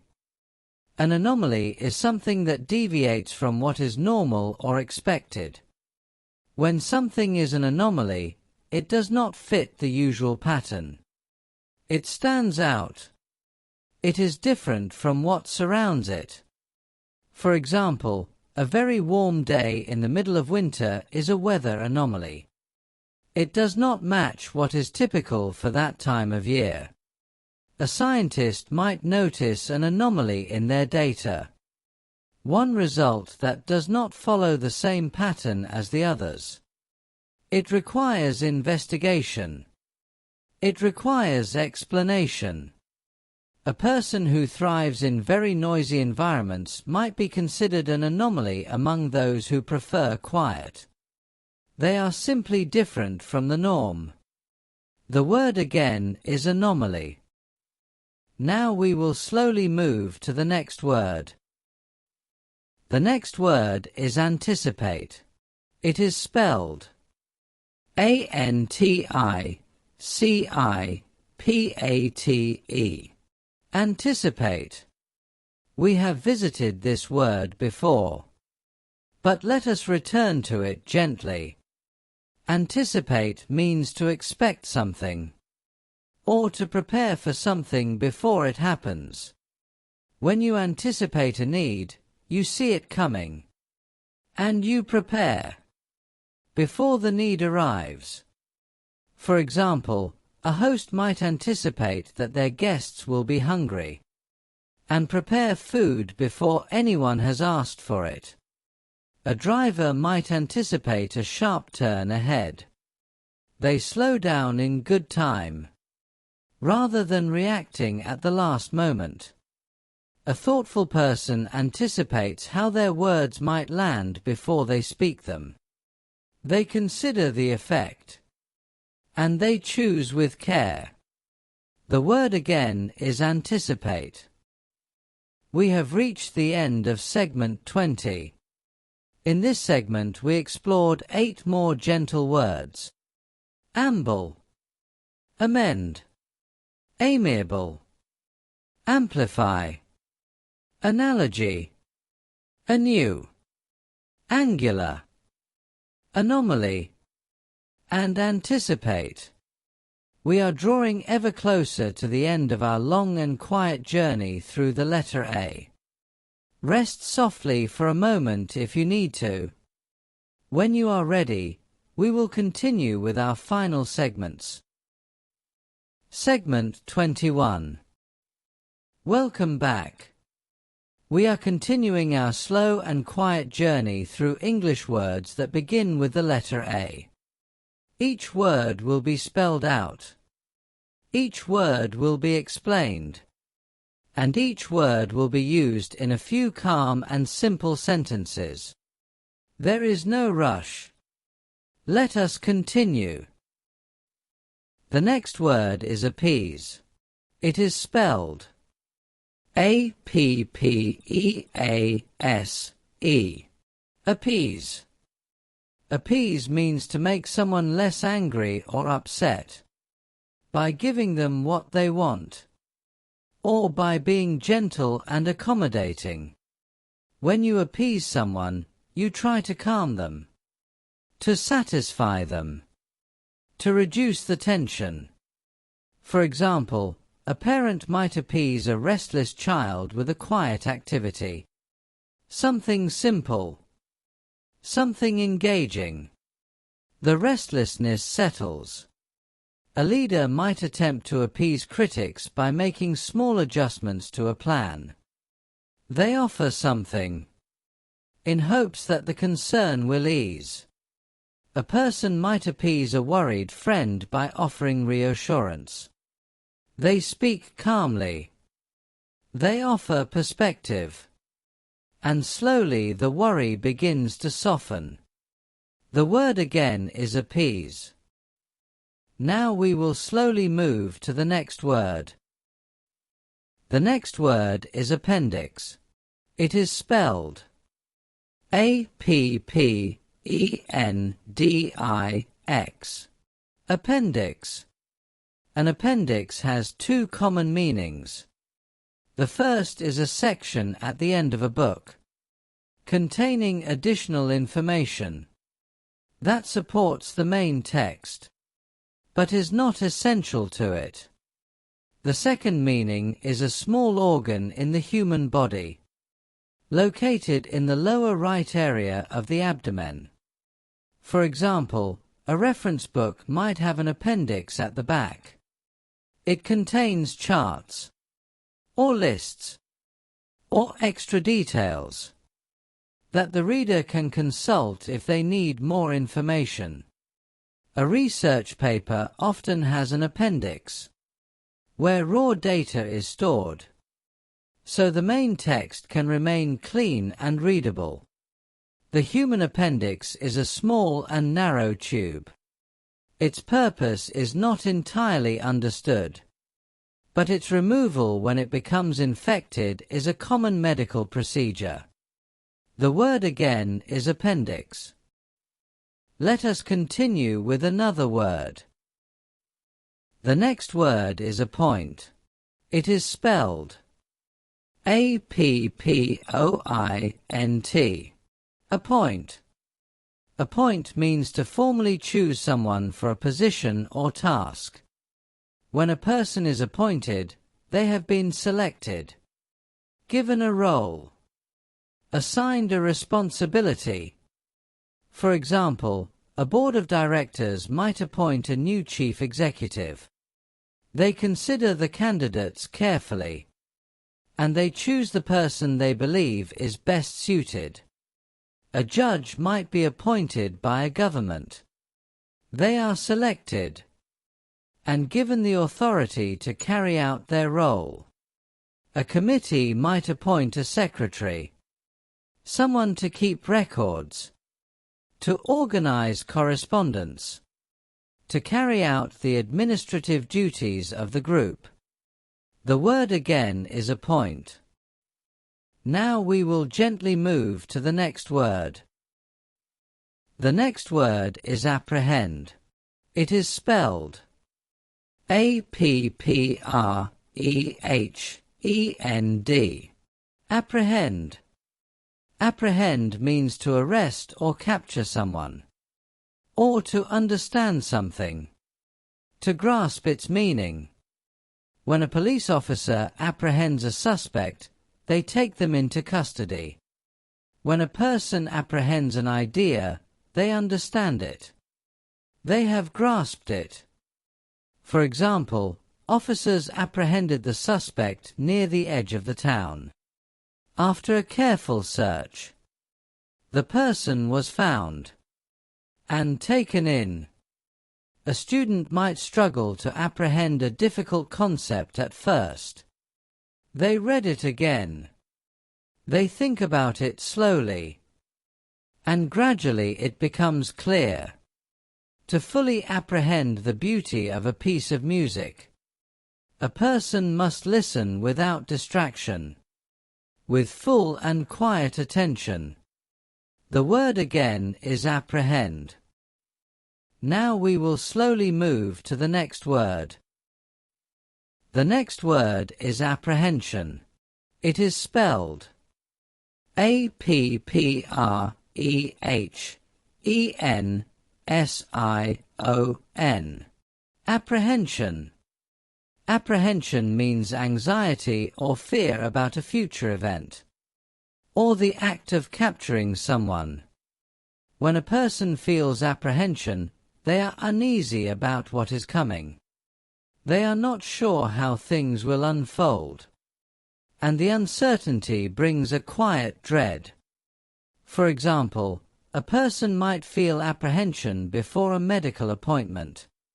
They are not sure what they will be told. The waiting is uncomfortable. A student might feel apprehension on the morning of an important presentation. The moment is approaching, and the nerves are present. A traveler setting out on a long and unfamiliar journey might feel a little apprehension. The road ahead is unknown, and the unknown can feel unsettling. The word again is apprehension.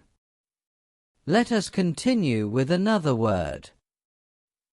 The next word is aptitude. It is spelled A-P-T-I-T-U-D-E. Aptitude. Aptitude means a natural ability to do something well, or a capacity to learn something quickly. When a person has an aptitude for something, they take to it with ease. It comes naturally. They do not have to struggle to begin. For example, a child with an aptitude for mathematics sees patterns and solutions quickly. Numbers make sense to them in a way that feels almost effortless. A person with an aptitude for language picks up new words and phrases with ease. They notice the patterns. They remember what they hear. A person with an aptitude for music finds that rhythm and melody come naturally. They feel the structure of a song without needing it explained. The word again is aptitude. Now we will slowly move to the next word. The next word is arbitrary. It is spelled A-R-B-I-T-R-A-R-Y. Arbitrary. Arbitrary means based on random choice or personal whim. rather than any clear reasoning or system.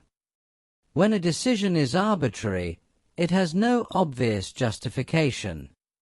It could just as easily have been different. There is no particular logic behind it. For example, choosing a meeting time by simply pointing at a clock is arbitrary. No reasoning was applied. Any time could have been chosen. A rule that seems arbitrary is one that people follow. But no one quite understands why it exists.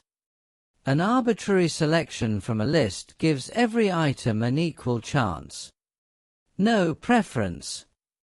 No criteria. Simply chance.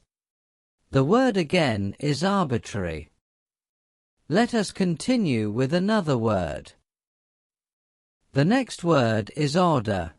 It is spelled A-R-D-O-R. Order.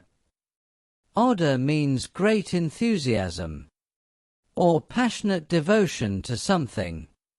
When a person pursues something with order, they bring great energy and feeling to it. Their commitment is warm. Their engagement is deep. For example, a young musician might practice their instrument with order. Every session is approached with enthusiasm, with genuine love for the craft.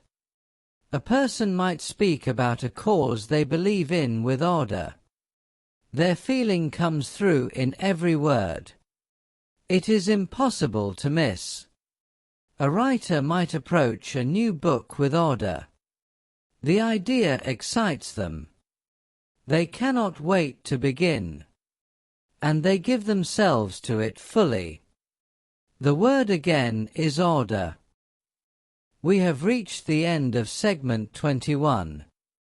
In this segment we explored 8 more gentle words. Appease, appendix, appoint, apprehend, apprehension, aptitude, arbitrary, and order. Rest quietly for a moment if you need to. When you are ready, we will continue. Segment 22. Welcome back. We are continuing our slow and quiet journey through English words that begin with the letter A. Each word will be spelled out. Each word will be explained. And each word will be used in a few calm and simple sentences. There is no rush. Let us continue. The next word is articulate. It is spelled A-R-T-I-C-U-L-A-T-E. Articulate. Articulate means able to express thoughts and feelings clearly and with ease. When a person is articulate, they find the right words. They communicate with precision. Their meaning is clear, easy to follow, easy to understand. Articulate can also mean to pronounce something clearly, or to express an idea that was previously difficult to put into words. For example, an articulate speaker holds the attention of their audience. Every sentence is clear. Every idea is expressed with care. A person might struggle to articulate exactly how they are feeling. The emotion is present, but the words to describe it are hard to find. A writer might articulate a universal experience so precisely that the reader feels deeply understood. The word again is articulate. Now we will slowly move to the next word. The next word is ascertain. It is spelled A-S-C-E-R-T-A-I-N. Ascertain. Ascertain means to find out something with certainty, to discover the facts, to make sure of something. When you ascertain a fact, you have confirmed it. You have established that it is true.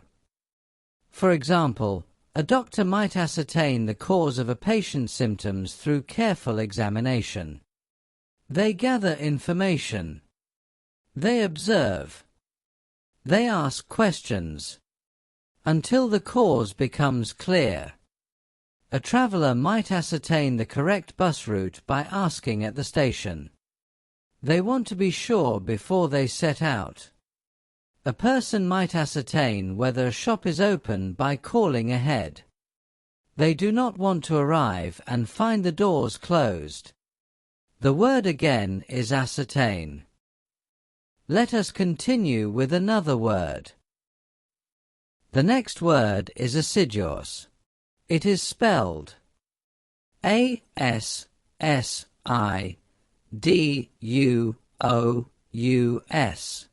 Assiduous. Assiduous means showing great care and perseverance, working with steady and careful attention. When a person is assiduous, they do not cut corners. They give consistent effort. They attend to what needs to be done. Quietly, thoroughly, without complaint. For example, an assiduous student reviews their notes each evening. They do not wait until the last moment. They work steadily, and their understanding deepens over time. An assiduous craftsperson checks every detail of their work. Nothing is left to chance. Each piece is given full attention. An assiduous gardener tends their plants regularly. A little water here, a little weeding there, and over time the garden flourishes. The word again is assiduous. Now we will gently move to the next word. The next word is astray. It is spelled A-S-T-R-A-Y. Astray. Astray means away from the correct path, or away from what is right or expected. When something goes astray, it has moved off course. It is no longer where it should be, or heading where it should go. For example, a letter might go astray in the post. It was sent, but it did not arrive.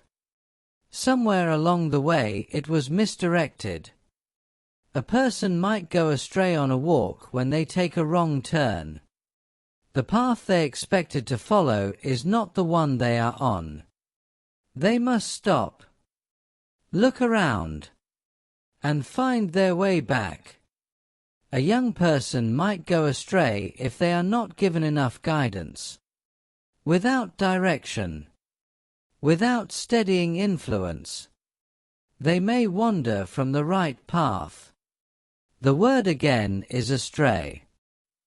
Now we will slowly move to the next word. The next word is attentive. It is spelled A-T-T-E-N-T-I-V-E. Attentive. Attentive means paying close and careful attention. When a person is attentive, they are fully present. They are listening. They are watching. They are engaged with what is in front of them. Nothing is escaping their notice. For example, an attentive student notices the small details in a lesson. They hear what the teacher is saying. They think about it. They make connections. An attentive doctor listens carefully to everything a patient tells them. Not just the main complaint, but all the small surrounding details. An attentive friend notices when something is wrong, even when nothing has been said. They simply pay attention, and attention reveals what words do not always express. The word again is attentive. Let us continue with another word. The next word is audacity. It is spelled A-U-D-A-C-I-T-Y. Audacity. Audacity means the willingness to take bold risks, or behave in a way that shows a surprising lack of concern for convention. When a person has audacity, they do what others might hesitate to do. They are bold, sometimes shockingly so. For example, a young artist might have the audacity to submit their work to a prestigious gallery before anyone has told them they are ready. They try anyway. A person might have the audacity to speak an uncomfortable truth in a room full of people. They say what others are thinking, but have not dared to say. Audacity can be admired when it is used in service of something meaningful, and it can be criticized when it tips into disregard for others. The word again is audacity. Now we will slowly move to the next word. The next word is augment. It is spelled A-U-G-M-E-N-T. Augment. Augment means to make something larger, or to add to it in order to improve it. When you augment something, you increase it. You add to what is already there. You make it greater. For example, a person might augment their income by taking on additional work in the evenings. The extra work adds to what they already earn. A musician might augment their sound with additional instruments. The melody becomes richer, the arrangement fuller. A person might augment their knowledge of a subject by reading widely. Each new book adds to what they already understand, and the understanding grows. The word again is augment. Let us continue with another word. The next word is auspicious. It is spelled A-U-S-P-I-C-I-O-U-S.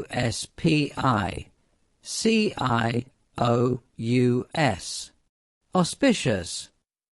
Auspicious means giving a sense that something good is likely to happen. Favorable. Promising. When conditions are auspicious, they suggest a good outcome. Everything seems to be pointing in the right direction. For example, a clear and sunny morning might feel like an auspicious start to an important day. The weather is kind. The light is good. Everything feels well. An auspicious beginning to a new project suggests that what follows will go well. The early signs are positive. The momentum is good. Meeting the right person at the right time can feel auspicious, as though things are falling into place, as though the timing is exactly as it should be. The word again is auspicious. Now we will slowly move to the next word. The next word is autonomous. It is spelled A-U-T-O-N-O-M-O-U-S.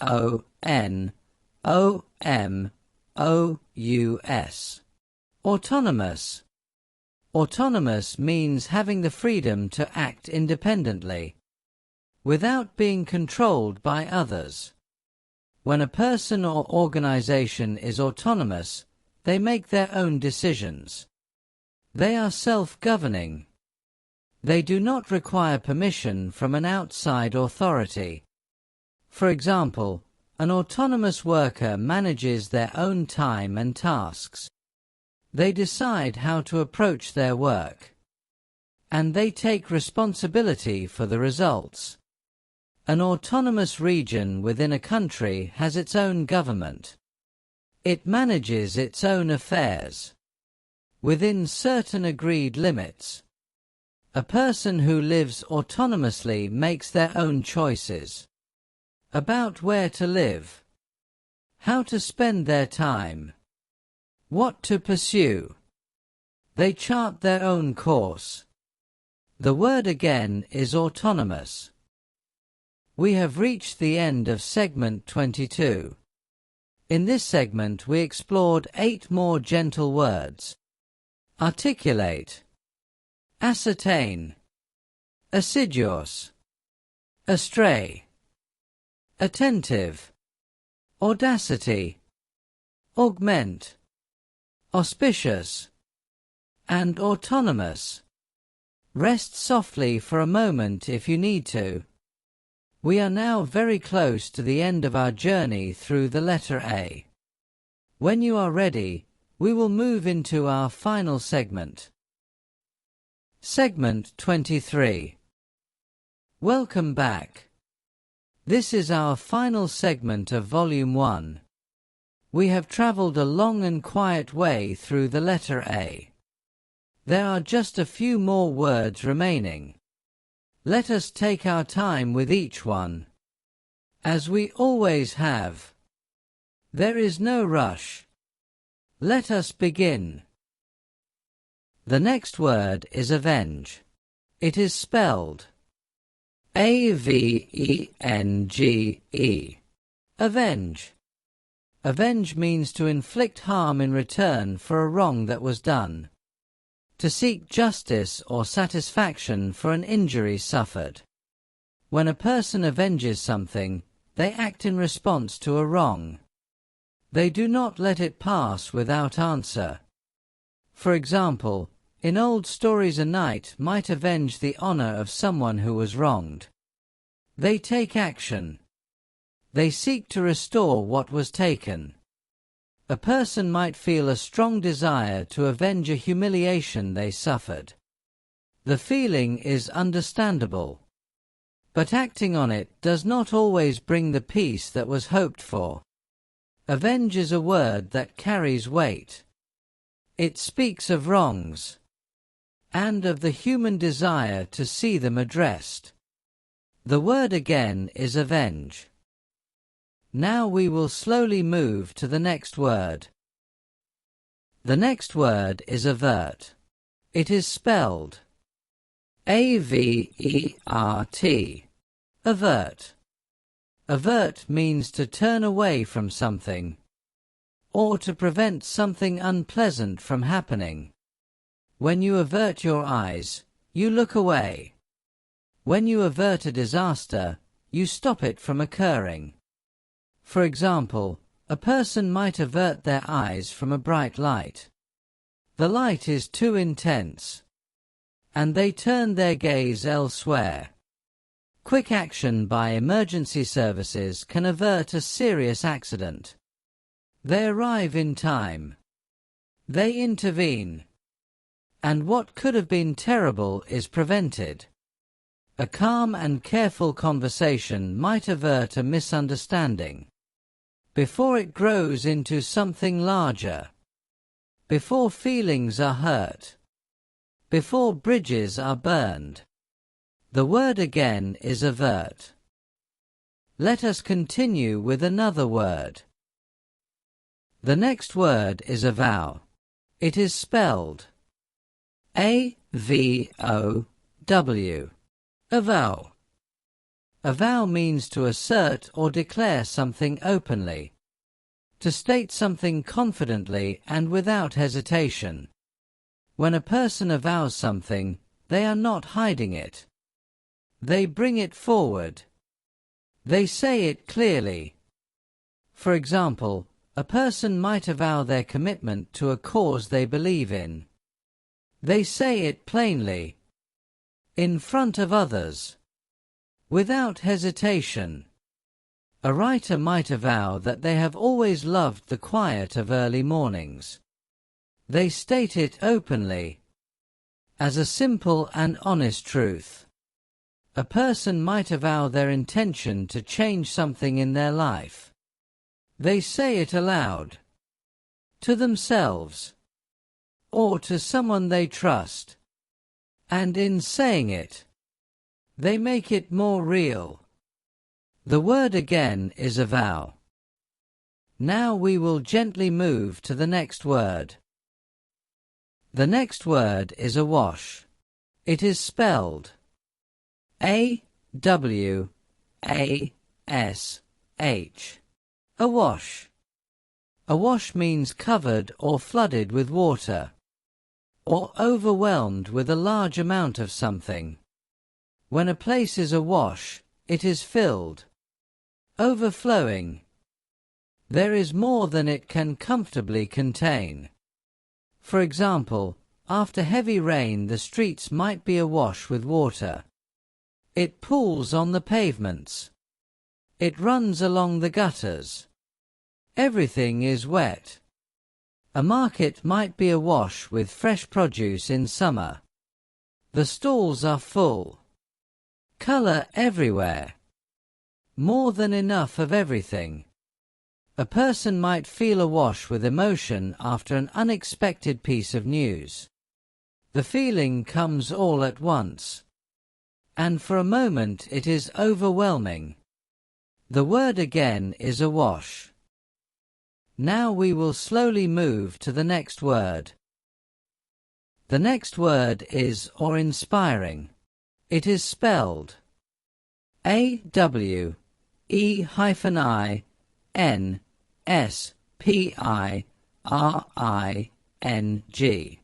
Awe-inspiring.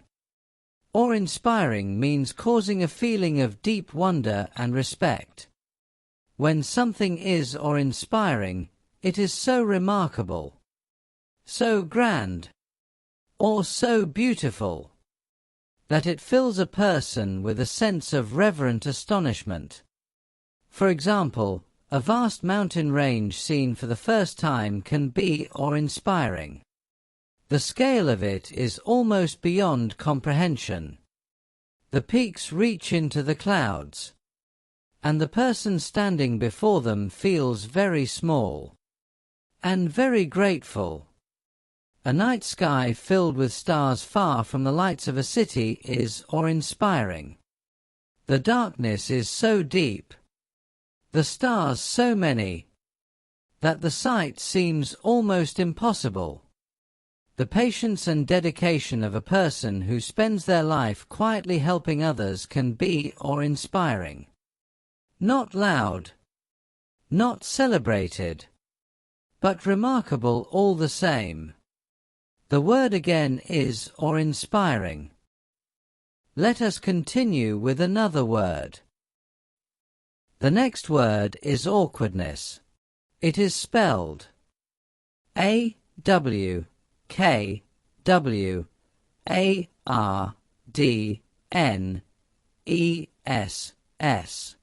Awkwardness. Awkwardness means the quality of being uncomfortable, or clumsy, or not quite fitting a situation. When there is awkwardness in a room, something feels off. The ease that should be there is absent. People are not quite sure how to act, or what to say. For example, there might be awkwardness between two people who have not seen each other in a long time. They are not sure how to begin, how much to say, how close to stand. There is an awkwardness to learning a new skill. In the beginning nothing flows naturally. The movements are uncertain. The results are imperfect.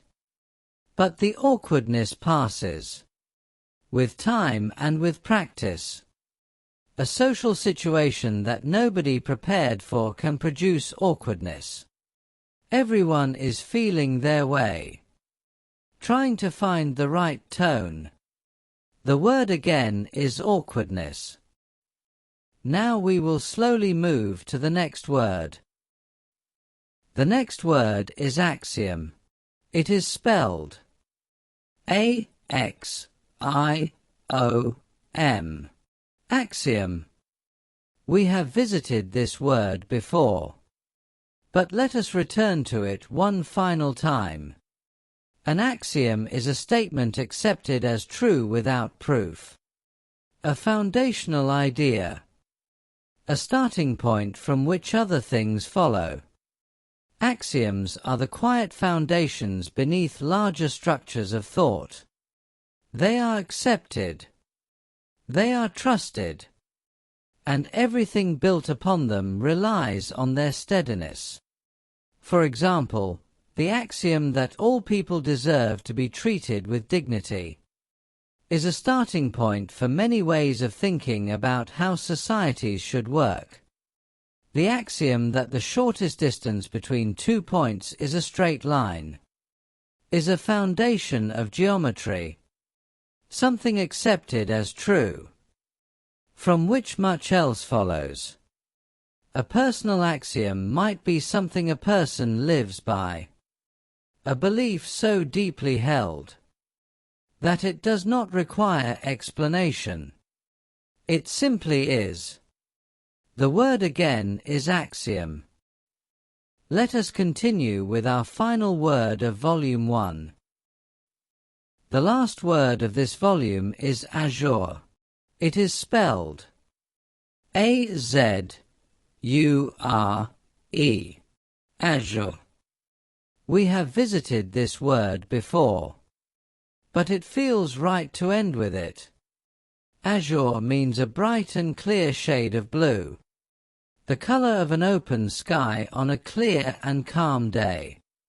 It is a gentle word, a peaceful word, a word that carries with it the feeling of space, and light, and stillness. For example, on a clear morning the sky above is azure. There are no clouds. The blue stretches endlessly, in every direction. An azure sea on a calm day is deeply beautiful. The water is clear. The color is vivid. And looking at it brings a quiet and lasting sense of peace. Azure is a word that ends things well. It is calm. It is open. It is the color of a horizon with nothing between you and the distance. The word again is azure. And so we have reached the end. The end of Volume 1. The end of our long and quiet journey through English words that begin with the letter A. We began with abandon. And we have ended with azure.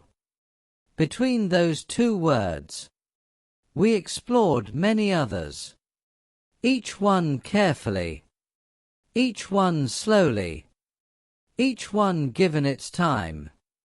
We looked at words for feelings, anxiety, affection, anguish, awe. We looked at words for actions, abandon, achieve, advance, adapt. We looked at words for qualities, ardent, austere, authentic, amiable. We looked at words for ideas, axiom, analogy, abstract, ambiguity. Each word had something to offer. Each word was worth the time. Thank you for listening.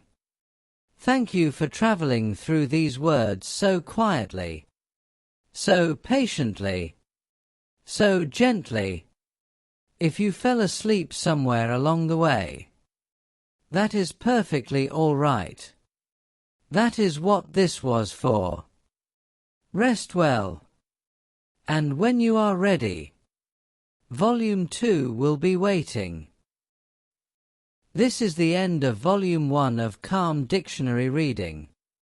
Words starting with the letter A. With the Drifting Data Channel. We hope it brought you some peace, some rest, some quiet company on a still evening, or a long and sleepy afternoon. Until next time, sleep well.